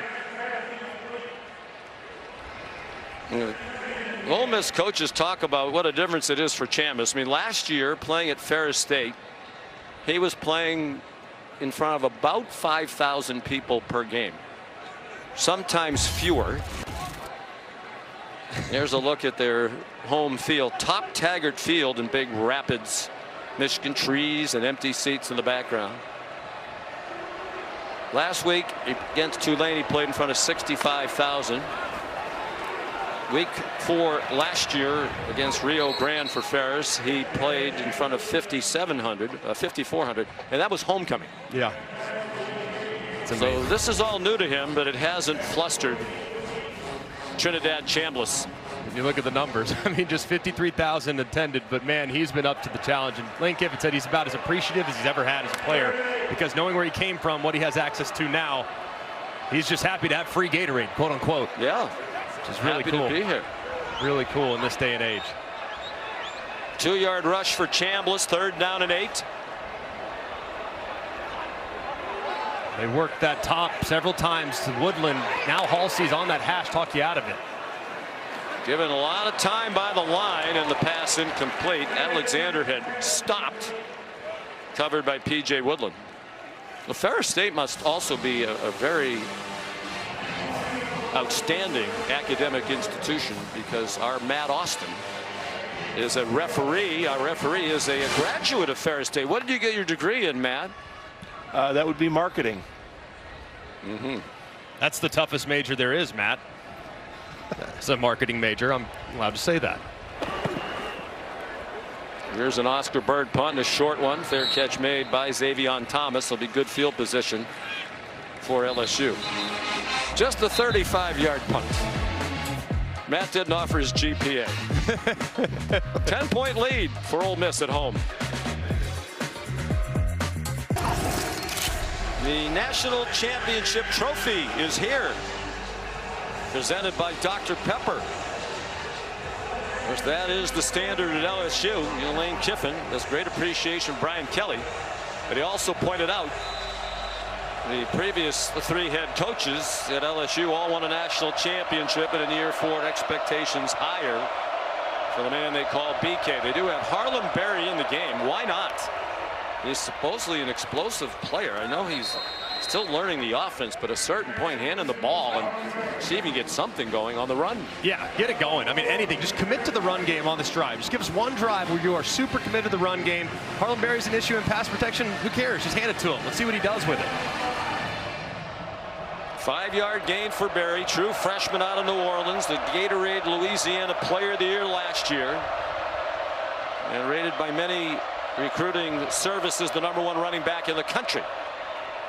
They swing it to him again in space, and he gets ripped down by T.J. Donnery, 2nd-year starter at linebacker. Joe Sloan is the offensive coordinator. They're trying to pick up the tempo. He's matching wits today with a very good friend, Pete Golding, the defensive coordinator for Ole Miss. Berry straight ahead for a 1st down. Both Sloan and Golding, Blake Baker as well, spent time in Conference USA. Golding at Southern Miss. Sloan a long time at Louisiana Tech. They recruited a lot of the same territory. They've socialized frequently. They exchanged some playful text messages this week.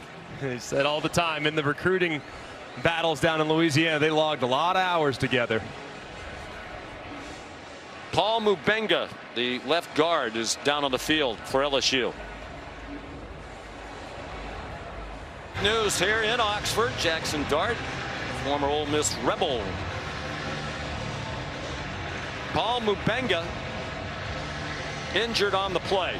They already lost Weston Davis to an injury in the pregame warmups. They're starting right tackle.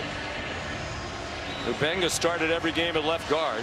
DJ Chester's basically been the 6th man on the offensive line. He was not available in the 1st half because of a 2nd half targeting ejection last week against Southeastern Louisiana. He's not in the game right now.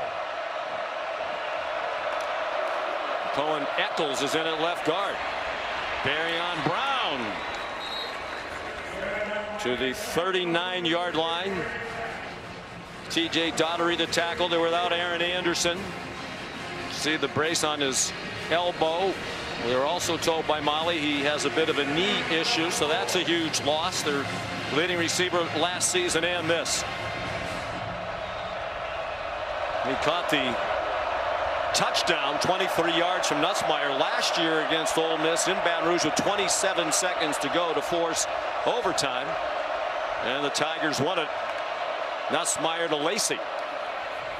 Deep throw, man open, underthrown ball, and not caught, but a flag down. Chris Hilton Jr. was open. If it wasn't underthrown, it's probably a touchdown, but they did get pass interference.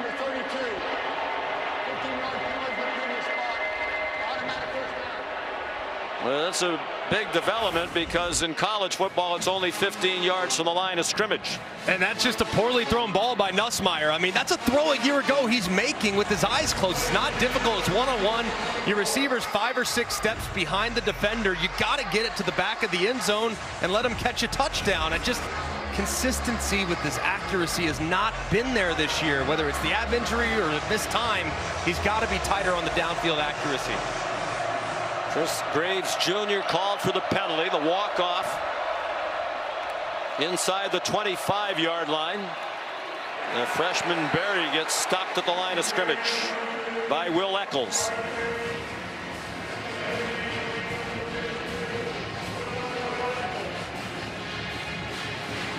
Now on 2nd and 10, this is kind of where Joe Sloan likes to take a shot.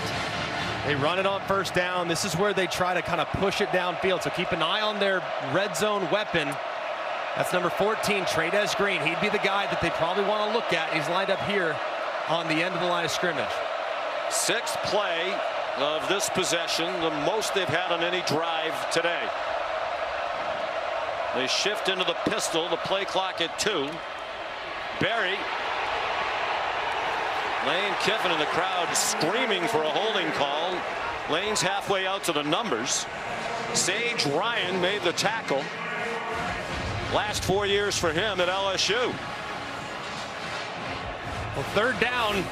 The last 2 times they've been going to a 3-man rush. Let's take a look. This is the penalty that Lane Kiffin was wanting on, looks like number 10, Bowers Sharp, kind of holding that jersey.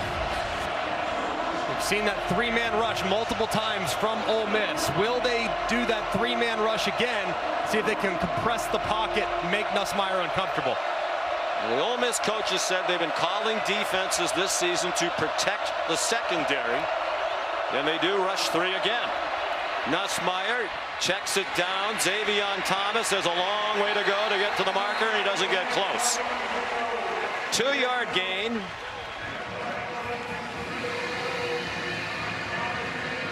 They got yanked down by Taj Chambers.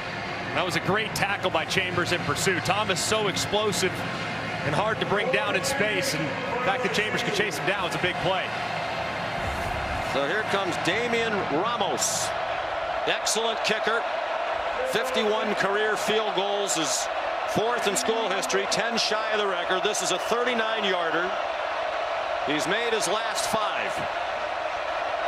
Win not an issue. And he is money. Right down the middle, it's a 1-score game with 6:02 to go in the 3rd quarter. Ole Miss 17, Brian Kelly's LSU Tigers 10. You're watching SEC All Day, presented by IHG Hotels and Resorts. We're back in Oxford, Mississippi. The quarterback comparison, Nussmeier just 129 yards passing. And those numbers could be better.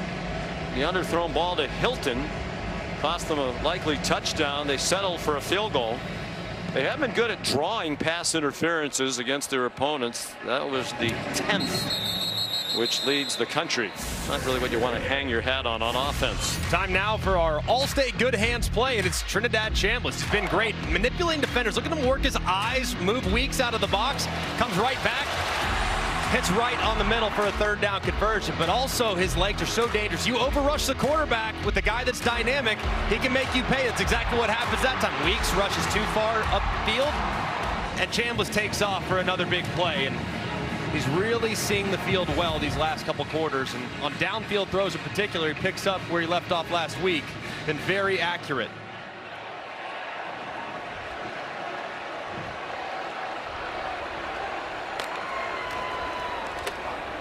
Deuce Alexander chopped down. Good tackle in space by A.J. Halsey. He's impressive again today. They get lined up quickly.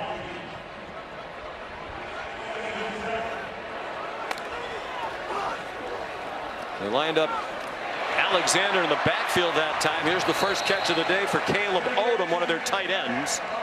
Halsey there again to shove him out of bounds, but it's 12 yards and a first down on the completion of the sophomore from Carrollton, Georgia. Design quarterback draw.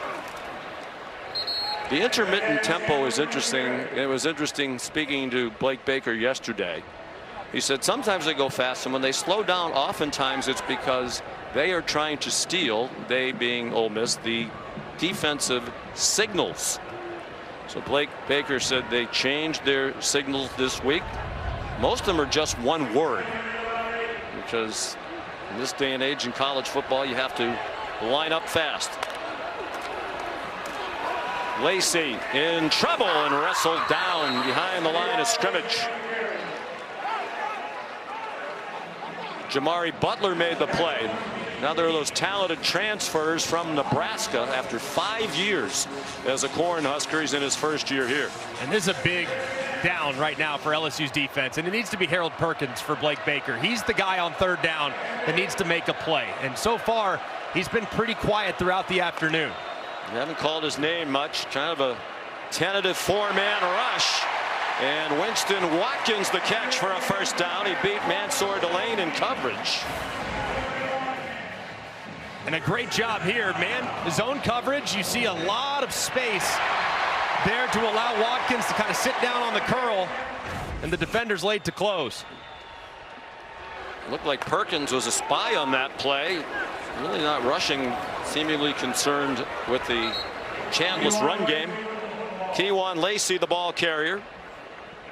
This is where you got to be careful playing against Ole Miss. They kind of rock you to sleep a little bit with some underneath stuff, and then here comes some type of deception, some type of big play action, throw it over the top. This is kind of where you got to be very careful as a defense playing against Charlie Weiss Jr. and Lane Kiffin. 3.5 to go, third quarter. Ole Miss the ball, a 7-point lead. Chambliss rolls out to the sideline, up for grabs and picked off by P.J. Woodland.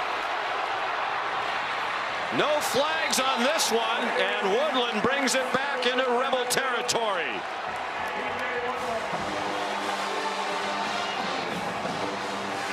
Intended for Deuce Alexander. Woodland picks it off, his first of the season, and a 32-yard return. And what a big moment for LSU's defense, just needing a stop in the biggest way possible. And Woodland tight-roping the sideline. Looked like he did get both feet down in bounds and then started the return. That's great awareness there by the corner after the deflection to make sure he got those toes in bound before he initiated the return. Sophomore from Hattiesburg, Mississippi, back in his home state.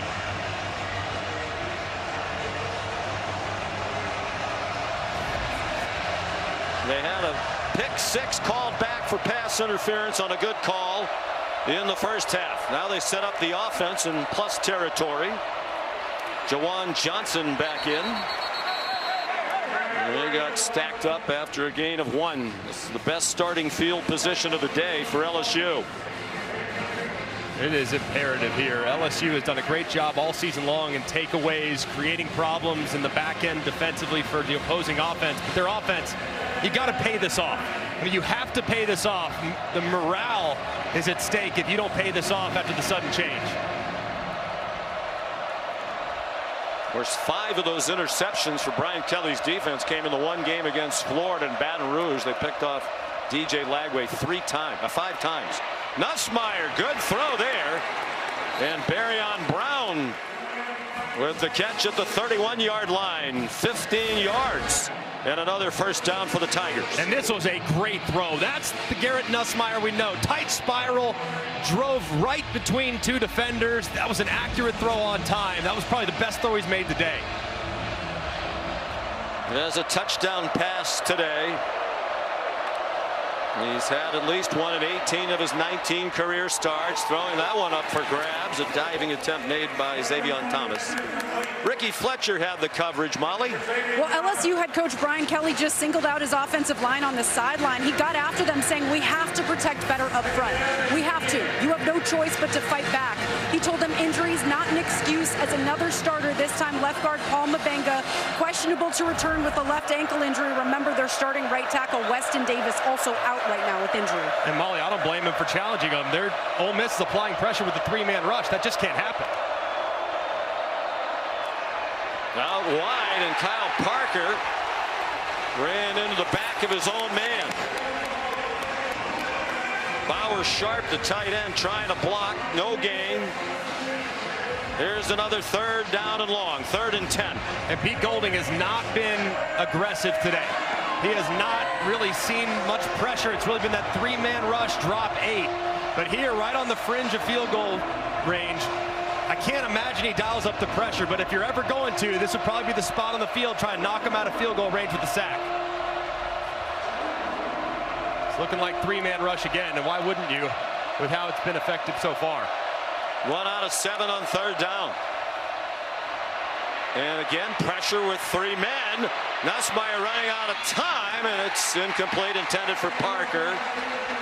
Deshaun Womack, another former LSU Tiger, spent 2 years playing for LSU, is putting the pressure on Nussmeier. There is nothing more demoralizing as a quarterback to know that there's 8 men dropping out, and I still don't feel comfortable with the 3-man rush. The offensive line has to tighten up, especially on the edges. So here's Ramos again. This is a win for the Ole Miss defense. And after the interception for LSU, gave the offense the ball in plus territory. 48-yard attempt for Ramos. Come out. LSU. First and a half. 30-second timeout. And Brian Kelly hot with the field goal team. Time for the Aflac trivia question. LSU football has produced 3 #1 overall picks in the NFL draft. The duck was a little late on the arrival there. We want to know who was the first one. Oh my. I have no shot here. None. Well, I know one of them was quite recent. Yes. Know that one. I also know the one from the 2000s, but I'm imagining there's probably one from way back in the day. Well, he's topical today, too. So here's Ramos.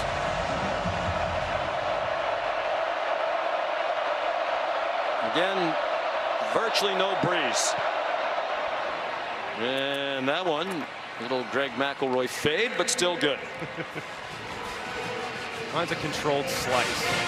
Well, one of them I knew from watching the Lane Kiffin documentary, The Many Lives of Lane Kiffin on E60, because they talked about he wasn't really thrilled when Jamarcus Russell was drafted by the late great Al Davis in 2007 with the #1 pick. Joe Burrow, of course, 2020 in the after the national championship season. Billy Cannon the first. And we say that's topical today because the last time these two teams met, when they were both undefeated, Halloween night 1959. Billy Cannon, one of the most memorable plays in LSU football history. 89-yard punt return for the only touchdown in the game. And LSU, then ranked #1, beat #3 Ole Miss 7-3. And that play helped Cannon win the Heisman Trophy that year. Wow. That was the last time they met, when both were undefeated and untied. We should point out that this is only the 6th time in 114 meetings they've played in September. Right. Usually they play later in the year, which reduces the likelihood that you're undefeated. That was today's Aflac trivia question.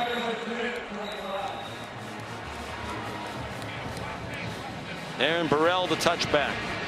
Final minute of the 3rd quarter, and some game pressure on Trinidad Chambliss.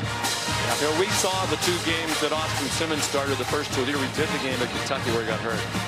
If I'm them and they're both healthy going forward, I'm at least going forward for a while with Trinidad Chambliss until he demonstrates he shouldn't be the man anymore. I would agree. And the one reason why he's been such an advantage for them is the quarterback run game and making great decisions. And let's see what Charlie Weiss Jr. does now to kind of get Trinidad Chambliss back into a good state of mind after the interception a moment ago. His first turnover as an Ole Miss Rebel. And he's trying to get it to Caden Lee. He got his feet tangled up with Tamarcus Cooley, and there's no flag.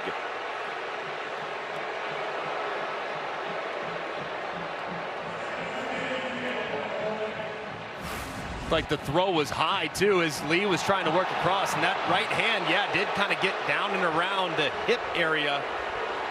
We might have gotten away with one there. The crowd certainly thinks so.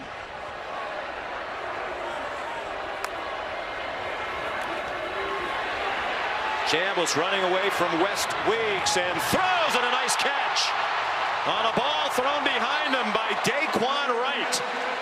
And he's across midfield. They think he's going to be a high NFL draft pick to the Ole Miss coaches. And a tremendous catch on a 26-yard gainer. What a catch by Daquan Wright. Unbelievable. 6'4", 255, a big target. 243 yards passing now for Chambliss. Play fake, flag thrown by the center judge again.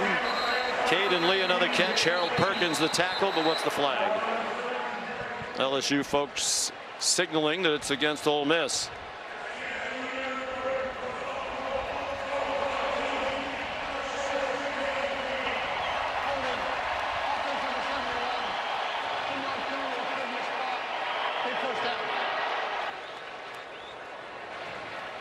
And that play gets us to the end of the third quarter. They're going to put time back on the clock. 8 seconds. Thank you.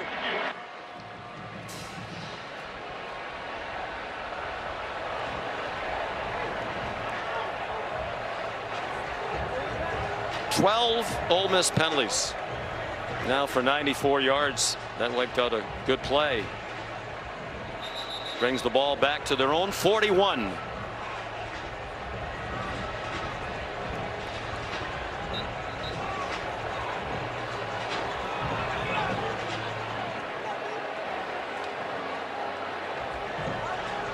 Allowing the LSU defense to mingle around the coaches for a moment, and finally Ken Williamson winds the clock.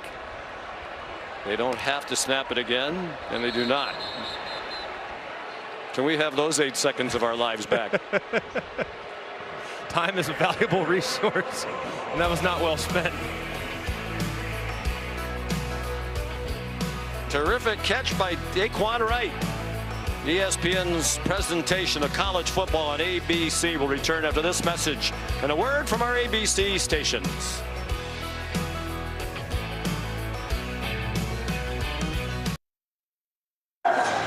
Back here at Ole Miss, Coach Kelly, your offense had to settle for a field goal after that interception by your defense.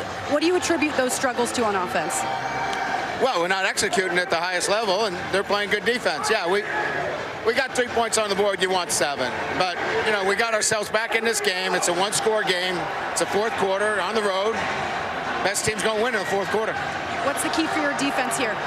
Well, I mean, we got him out of the pocket a couple of times. We just got to cover down on the scrambles. So keep playing. Keep playing. This is a long game. It's 4 quarters. Big quarter coming up. Thank you. And his defense just got some help on a drop by Kewan Lacey on 1st and 20. He keeps talking about you play to win the game, you coach to win the game, and that's what he's done. Not going for a lot of 4th downs this season, playing to the strength of his defense. But as he said, at LSU, the standard is championships. He knows that's why he was hired to win a national championship. And this offense is not going to be good enough to win an SEC championship, never mind a national title. Chambliss, plenty of time. Strong throw. Dejan Stribling, the catch. Mansour Delane, the tackle, 12 yards on that completion. Big 3rd down here for Ole Miss's offense, and The guy that's been most successful has been Daquan Wright. He's their tight end. He's lined up right here. Let's see if they look in his direction. 3rd down and 8. They're not in field goal range. T1 Lacey, the running back. He got the handoff, trying to turn the corner. He ran away from Perkins.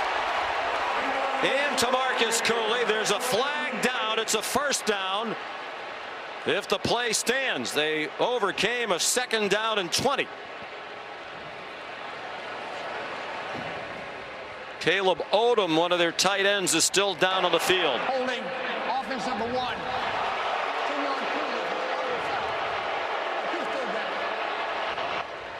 Dejon Stribling, the transfer from Oklahoma State. And it's Odom down on the field. This is a big penalty on Stribling. Now he has to hold this block forever. I mean, it takes so long for Lacey to get to the outside, but he's just grabbing that jersey and tugging P.J. Woodland inside to allow Lacey to capture the edge. It's the correct call. Yeah, they were holding hands more than some of the lovebirds we saw in the square last night among the Ole Miss student population. Timeout on the field.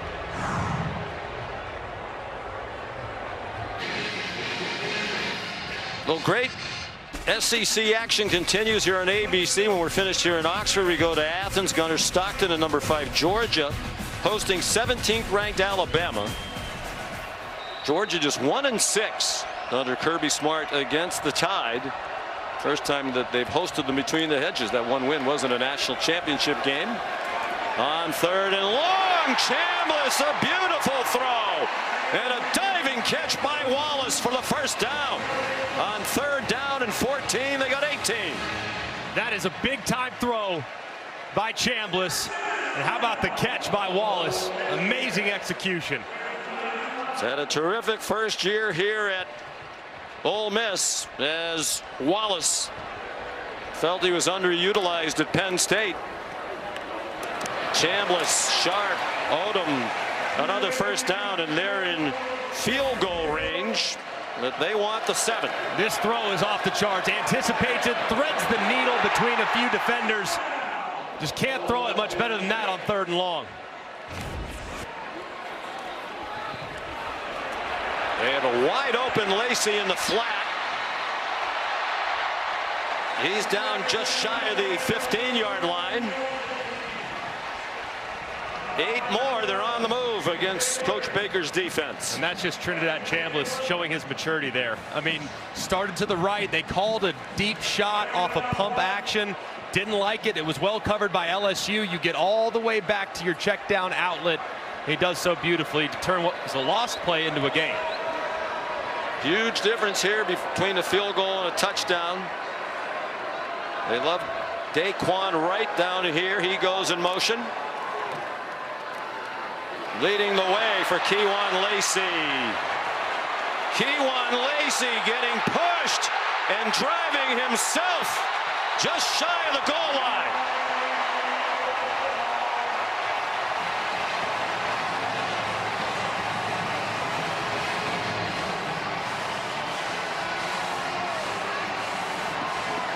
$13 yards, 1st and goal. Just inside the 3. Lacey trying to bounce away from Perkins, and he gets swung down by Tamarcus Cooley. There's Harold Perkins again, just making the huge play and forcing Lacey to the outside. You got to stay in between the tackles. Lacey does have a tendency to bounce it a little bit. So here, after you lose some yardage, you got to be careful with heavy play action, and they try to sneak those tight ends behind the defense. So keep an eye on the tight ends to the right-hand side of the formation.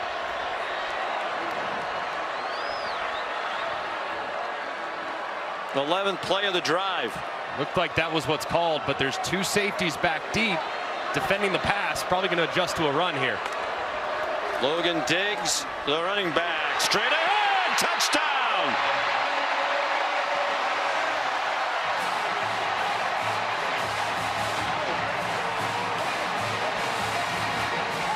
The former LSU Tiger with a huge score against his former mates.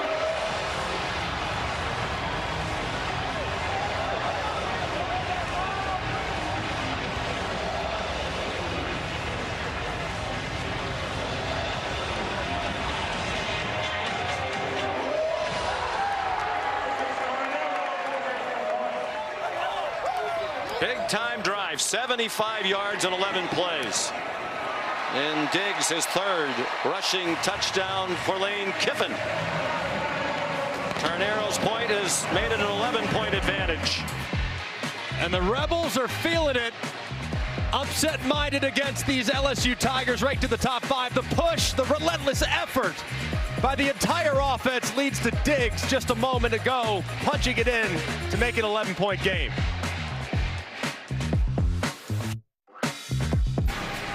Great atmosphere here in Oxford, Mississippi. The 4th largest crowd in the history of Von Hemingway Stadium. 67,737. More than the seating capacity. And the LSU fans who have made the trip glum their team's 7-game winning streak back to last season in jeopardy. Offensively challenged team down by 11 with just more than 11 minutes to go. Darion Brown will try it from the goal line. He did well to reach the 20. And the recipe for Pete Golding, the defensive coordinator, has been simple. Rush 3, drop 8, and see if we can't push the pocket. It's been very effective. This offensive line for LSU has really struggled in giving Nussmeier time, and when they have, he hasn't always been accurate and hasn't always made great decisions. But you see the coverage in the back end. When there's only a 3-man rush, there's very few answers that you have as a quarterback. You got to find some pockets in those zones, and that 3-man rush has been absolutely critical to leading to Nussmeier playing subpar football, just 6 of 14 against an 8-man drop in coverage. Harlan Berry, the running back, out of the pistol. He's dropped for a loss by Cam Franklin.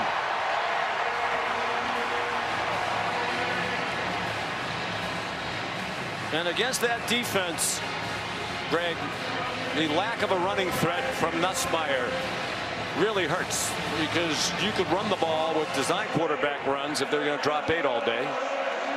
All day. And it really just the fact that the offensive line's not winning. They're not getting much push against that 3-man rush. Just 29 rushing yards today that's really underwhelming against this defensive structure.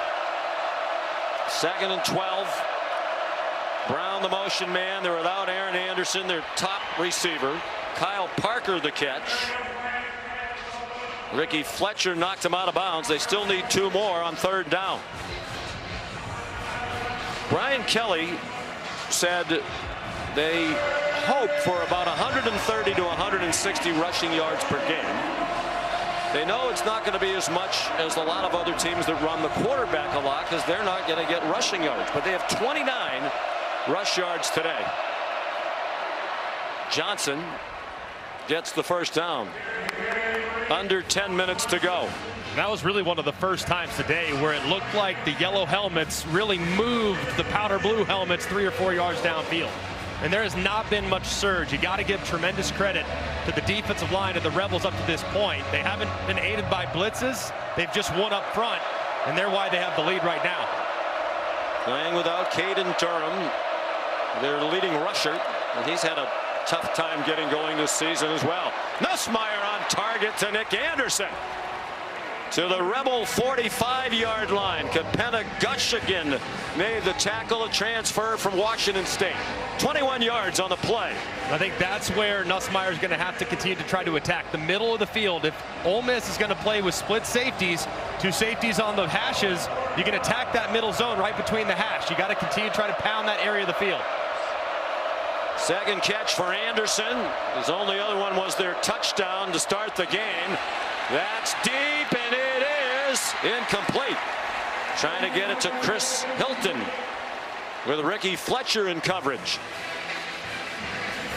And that was a better thrown deep ball from Nussmeier. Underthrew one big time earlier, but that one's right on the money. Might have had to battle some sun, too, as that ball hung in the air for a very long time. And the progressive pylon cam shows Hilton trying to track it all the way. Pretty good coverage on the outside as well.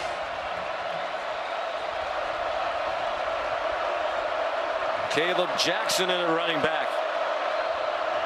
More of a battering ram type.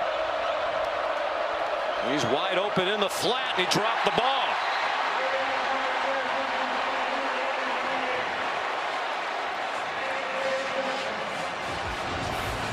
This one, they get a lot of room, and Juwan Johnson's their pass-catching running back. Ball's a little low, the one that he should have absolutely reeled in. If he does, he might have a lot of room. So in fairness to Nussmeier, they've had a problem with drop balls through these first 4+ games. I think if you're the receiver, you probably would have liked that one a little higher. They've dropped 2 officially today. They sneak in a run on 3rd down and 10. A good call by Joe Sloan. It's Juwan Johnson who got them within 2 yards of the line to gain. Sage Ryan made the tackle, and a huge play here. 4th down and almost 3. They moved the ball back a little bit. They've had success running it on 3rd down and 3 or less. Here now 4th down. They've had some success too. They might go with Kyle Parker, who's lined up down here in the slot. He might motion across, and let's see if they motion him across and get him out in the flat. That's a play they've used in the past. Might do it here. Great call, Greg. There it is. Did he get the yardage? Yes, it seems he did. Perhaps with the second effort. He got blasted by Ricky Fletcher, who's slow to get up. He stayed on his feet, and with the lunge, it looked like he got the 1st down. You wondered if he would have had it originally with forward progress. Here's the view from the pylon cam. He's up right there. It does look like the ball does get to the 30-yard line. Great effort there by Parker, staying up just long enough to outstretch his arms to hopefully for the Tigers pick up this conversion. So undoubtedly the replay booth will take a look at this. His knee is on top of the defender, so he's not down. And it looked like all he had to do was reach the 35-yard line for the 1st down. Fletcher just now being helped up to his feet. 7:51 to go. LSU on the move, down by 11.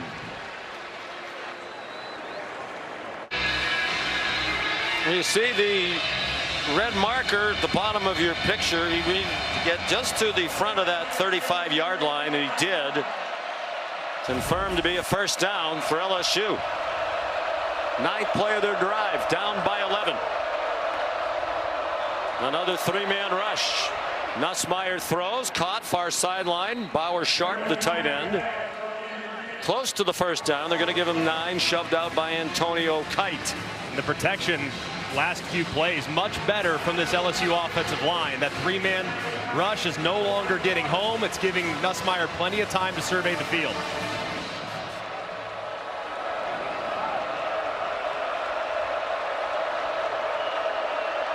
Deshaun Womack ran off for the Rebels defense.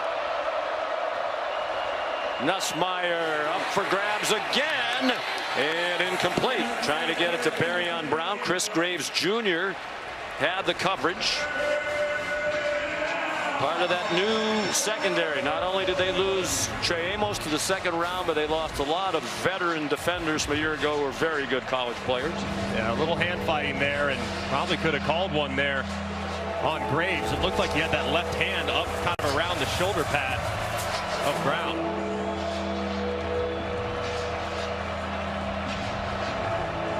Anticipate run play here though on 3rd and short. Juwan Johnson, the running back, on 3rd and 1. They hand it to him, stutter stepping, and it didn't look like he got it. Will Eccles leading the way, an emerging star. They elected to throw to the end zone on 2nd and 1, putting pressure on the 3rd down. For a team that is challenged to run the ball, they're going for it on 4th down at about 6 inches. They have had success this year with quarterback sneak, so that's always an option with a little tush-push action with Nussmeier under center. His dad was the quarterback coach for the Eagles last year when they won the Super Bowl. He's well versed in the push. Timeout. Now they have just one. Play clock was about to run out.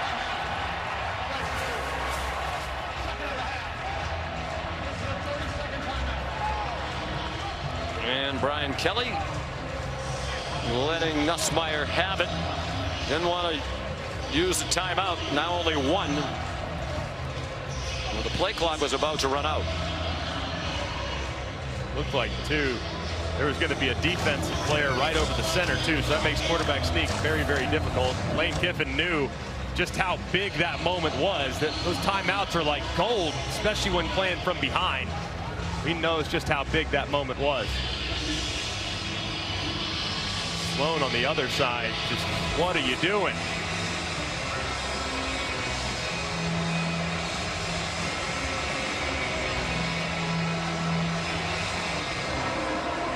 They come back to the huddle with 3 tight ends on the field. They've rushed for 42 yards on 20 running plays. Can they get 6 inches? Oh boy. The right guard, Josh Thompson, jumped.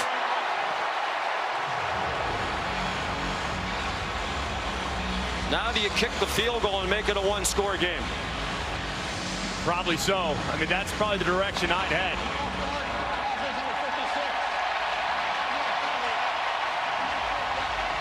Especially given how things have gone and get off the field down so far for LSU offensively. Just 2 of 11 on 3rd down. Of course, did have the 4th down conversion a moment ago. But if they're going for it, it's the slot receivers. That's where they've been going.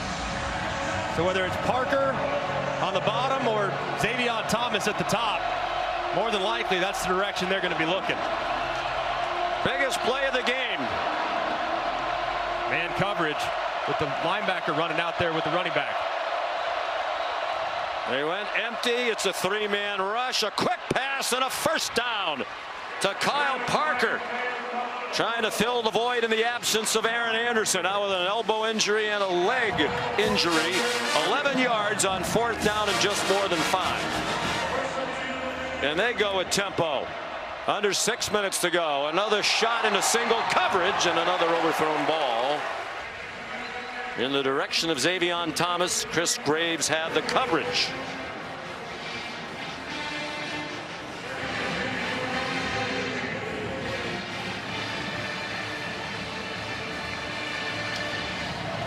In comes Trades Green, now 14. The tight end at 6'7". He's the red zone weapon. So anytime they get down here in the 20s, you got to assume he's going to be the starting point for any progression Nussmeier's going to go through. They motion Johnson out, and with 3 men, they get to Nussmeier. 2nd sack of the game for Ole Miss. This one from Deshaun Womack, the former LSU Tiger. And you referenced it, Sean, just a 3-man rush. It can't happen. He goes right around the right tackle, Kern. Doesn't hardly touch him, and Nussmeier's got nothing that he can do, just has to eat it and live to play the next down. Fortunately, he hung onto the football, almost fumbled it.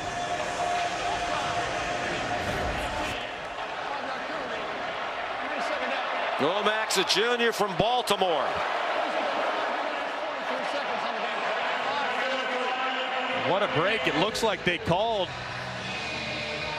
Womack for offsides. Got just a little early start, so wipes out the sack, and now it's 2nd and 5. Huge break.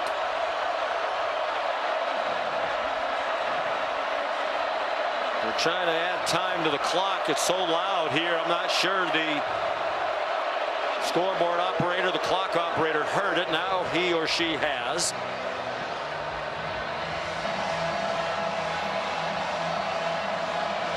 Fourteenth play of the drive.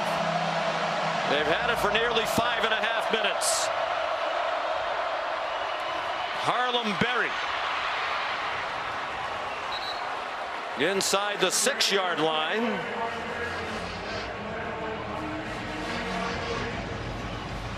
Well, it's the exact same spot on the field earlier where they threw the touchdown pass. Remember, they were looking in the direction of Trades Green. It got deflected, but he's the go-to guy. He's right here. lined up at number 3 at 6'7". That's the direction you got to expect they're looking. Berry again, touchdown! Harlem Berry, his first collegiate touchdown, and what a drive by the LSU Tigers. 80 yards in 15 plays in 6 minutes and 4 seconds, and they'll go for 2 now to try to make it a 1 field goal game. Go for Dos, brought to us by Dos Equis. Looks like Nussmeier's trying to talk to the official and wants the ball on the left hash mark. Yeah.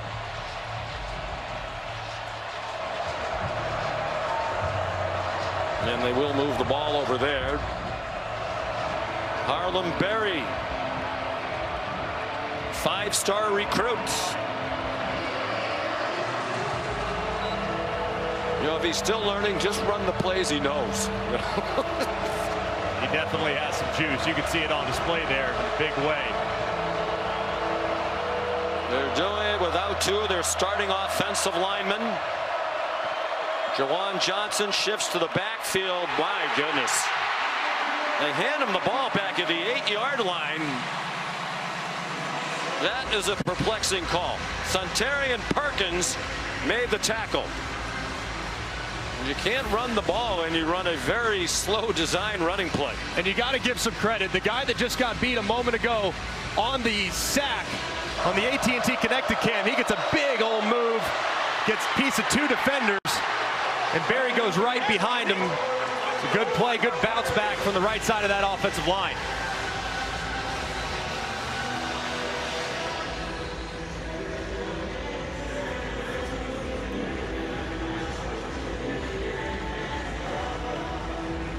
Just a huge stop, and I'm kind of puzzled by the decision on the 2-point conversion with how things have gone through the air. You got to trust your quarterback there, 5th-year guy. I know you just ran into the end zone, but the likelihood of doing it twice in a row with that defensive line, how they've played, seems incredibly unlikely.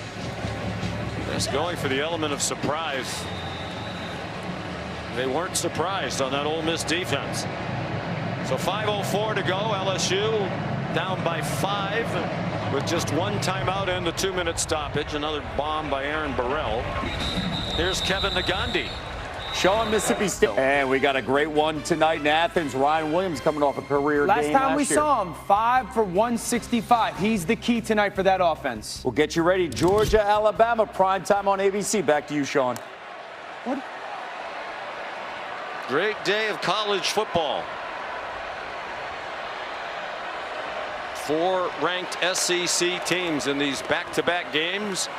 Trinidad Chambliss, 1 yard, and that's all. Whit Weeks there for the LSU defense.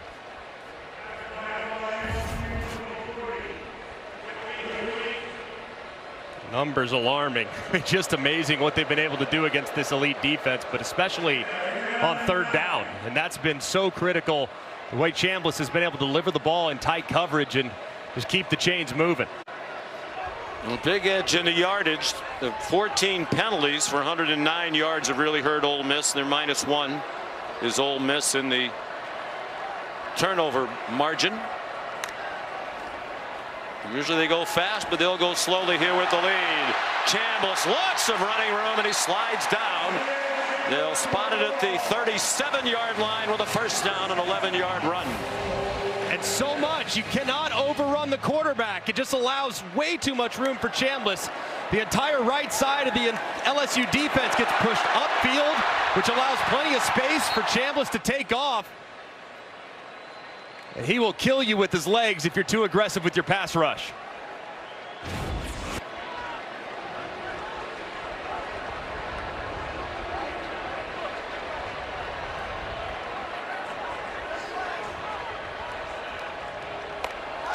Crowd silent for one of the few times today with their team on offense. Keyone Lacey runs. And that timeout they had to use a moment ago, much to the aggravation of Brian Kelly, is looming large. Every single timeout worth 40 seconds. Just cannot spend them unnecessarily on offense like they did a couple times earlier in this half. And if and when they get it back, they'd have to go the length of the field without Aaron Anderson, who you saw on the sideline, their top receiver. 294 through the air and 67 on the ground for Chambliss.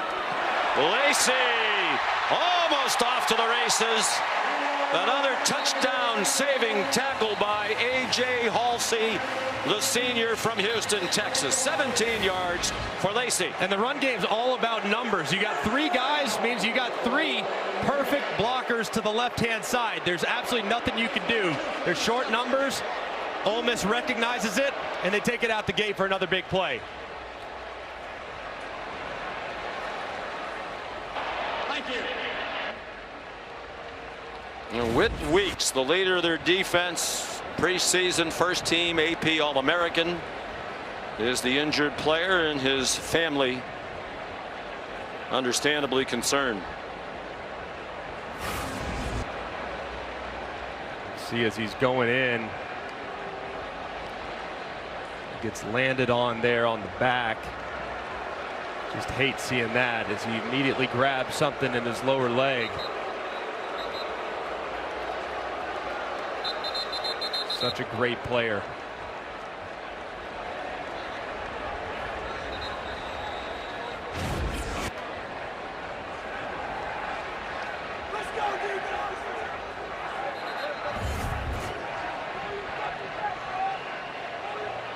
Weeks trying to walk it off on the sideline.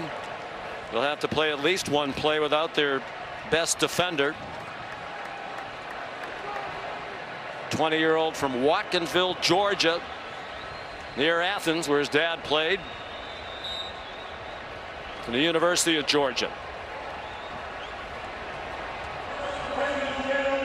Well, they've gone 33 yards in 4 plays, moving the ball and effectively running out the clock.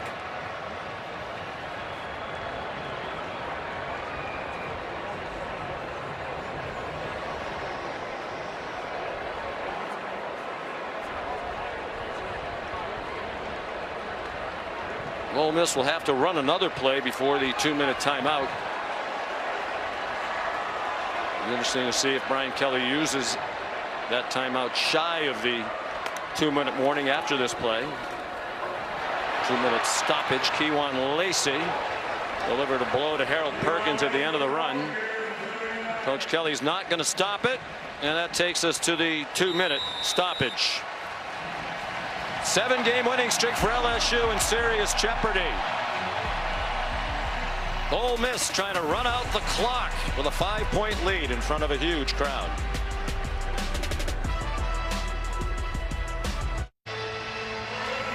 You're watching the SEC on ABC. The sun setting on a beautiful late September afternoon and now evening here in Oxford, Mississippi. Ole Miss trying to go to 5-0 and hand LSU its first defeat of the season. Brian Kelly's team down by 5 at the 2-minute stoppage, and Ole Miss has its 2nd down and 7 at the Tiger 39. Just 1 timeout left for LSU. You would think they would keep it on the ground. It's Chambliss. Brian Kelly will use his last timeout as Chambliss made it to the 36-yard line.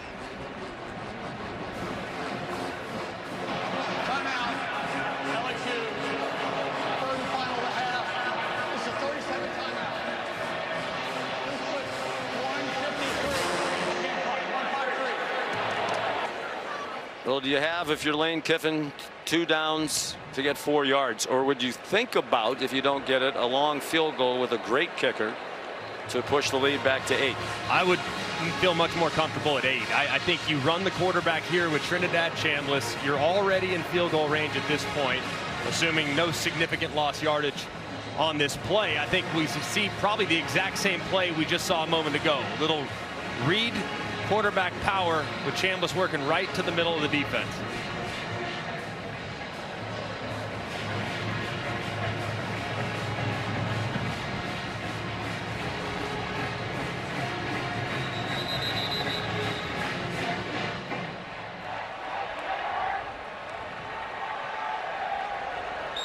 Statistically, a dominant day in many ways for Ole Miss, although those penalties have been an equalizer. But one more first down will put it away for Lane Kiffin and the Rebels.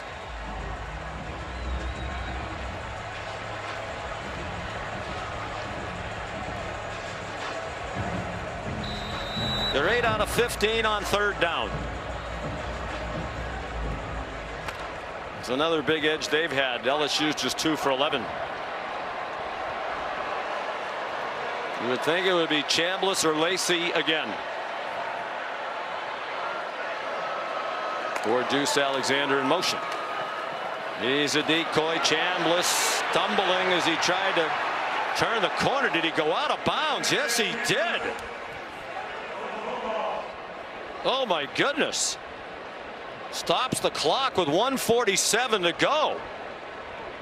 And that's a big mistake. And Lane Kiffin obviously showed some frustration there on the sideline the second he did it. I know he's trying to get that first down, desperately trying. Lane's almost yelling at him like, get down. It looked like Lane was pointing at the ground as if to say, stay in bounds. He's an experienced quarterback. He should know better than that.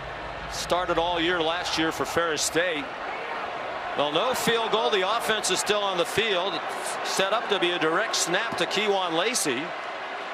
He's trying to get him to jump off sides if he can. And now Lane Kiffin is going to use the timeout. Timeout. Ole Miss. First of the half. 30-second timeout. Lane just can't believe that Chambliss, who's been so good in all 3 games as the starter, ran out of bounds with LSU out of timeouts under the 2-minute stoppage. What would you do now? Now, I've always kind of been in the belief like you let your offense win it, but 4th and 3 to me feels like a heavy lift. I think I'd probably kick the field goal here and just hope that my defense, who's played so well throughout a vast majority of this game, can anchor down and not give up a long touchdown drive. And well, Carnero is an outstanding kicker. 1 for 1 today. Over the last 2 years, last season at Western Kentucky and here now at Ole Miss, he's made 29 of his last 31. And he has a big leg. 54 yards his career long. He did that last week against Tulane. In his career from 50 plus, he's 7 out of 8. And as we said earlier, the only miss at Kentucky off the upright with plenty of distance. Keep an eye, if they do run a play, I think it'll be this guy right here, Daquan Wright, working in the flat off play action. On 4th and 3, it's Wright, and he's wide open. He should just go down in bounds, and he does. Great call, Greg, and great call by Lane Kiffin and Charlie Weiss Jr. 20 yards to put the game away.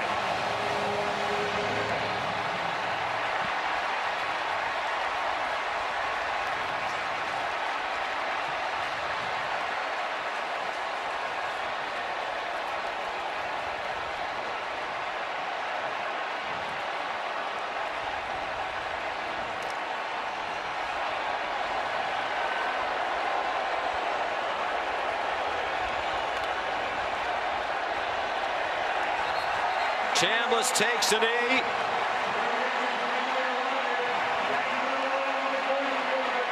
Another 300-yard passing game for Trinidad off the 307 last week against Tulane. 314 today. And he's also rushed for 71 yards. Just a tremendous performance. And I'm telling you, this LSU defense is the real deal. And it was highly impressive to see a young man who has now stepped up in competition from D2 Ferris State to go to the highest levels of football and deliver this type of performance. Tremendous stuff. We'll have to snap it one more time. And what about LSU? Garrett Nussmeier, the leading contender for the Heisman Trophy for many starting the year.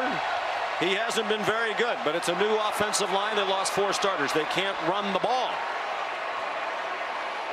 At some point, LSU's got to find some balance offensively, and they got to get Garrett Nussmeier playing up to his potential. If they do, they're still remarkably dangerous, but a lot to clean up on the offensive side.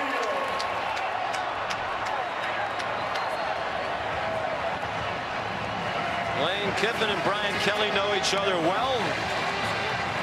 They faced each other 4 times in this rivalry. They went head-to-head 3 times when Kiffin was at USC and Kelly was at Notre Dame. Here's Molly McGrath with Lane Kiffin. Coach Kiffin, a huge conversion on 4th and 3 to put the game away. What did your quarterback, Trinidad Chambliss, and this entire offense do well here tonight? Well, Trinidad made up for running out of bounds. So, we believe in our players. We go for it on 4th down a lot, and glad they made plays. I'm looking for Witt right now to see if he covered over. I love it. Coach, a lot was made of LSU's defense headed into this game. What kind of statement did your defense make in this one? Well, LSU has a great team. They have great players. That's one of the best rosters in America. And it was a tough game, like these games always are. Luckily, we've been able to win the last 3 at home, and they kept this rivalry alive, so we'll see them next year. Yeah, you mentioned the rivalry. Last year, this game came down to the last play where you guys lost it. So how satisfying is this one now to take down the number 4 team in the country? Yeah, that one hurt a lot. We gave that away. We were ahead the whole time down there in Baton Rouge, so it feels good to get back on the winning side. We screwed that one up last year, but we finished this one this year. All right, congrats on the win. I'll let you go find Witt now. All right, see you. Sean. Join us late, Witt Weeks, the linebacker for LSU, dating Lane Kiffin's daughter, Landry.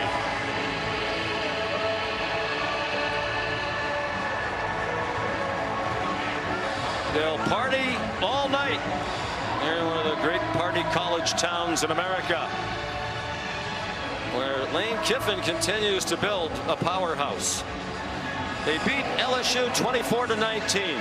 For Greg and Molly, Sean McDonough, so long from Oxford. Back to the studio we go.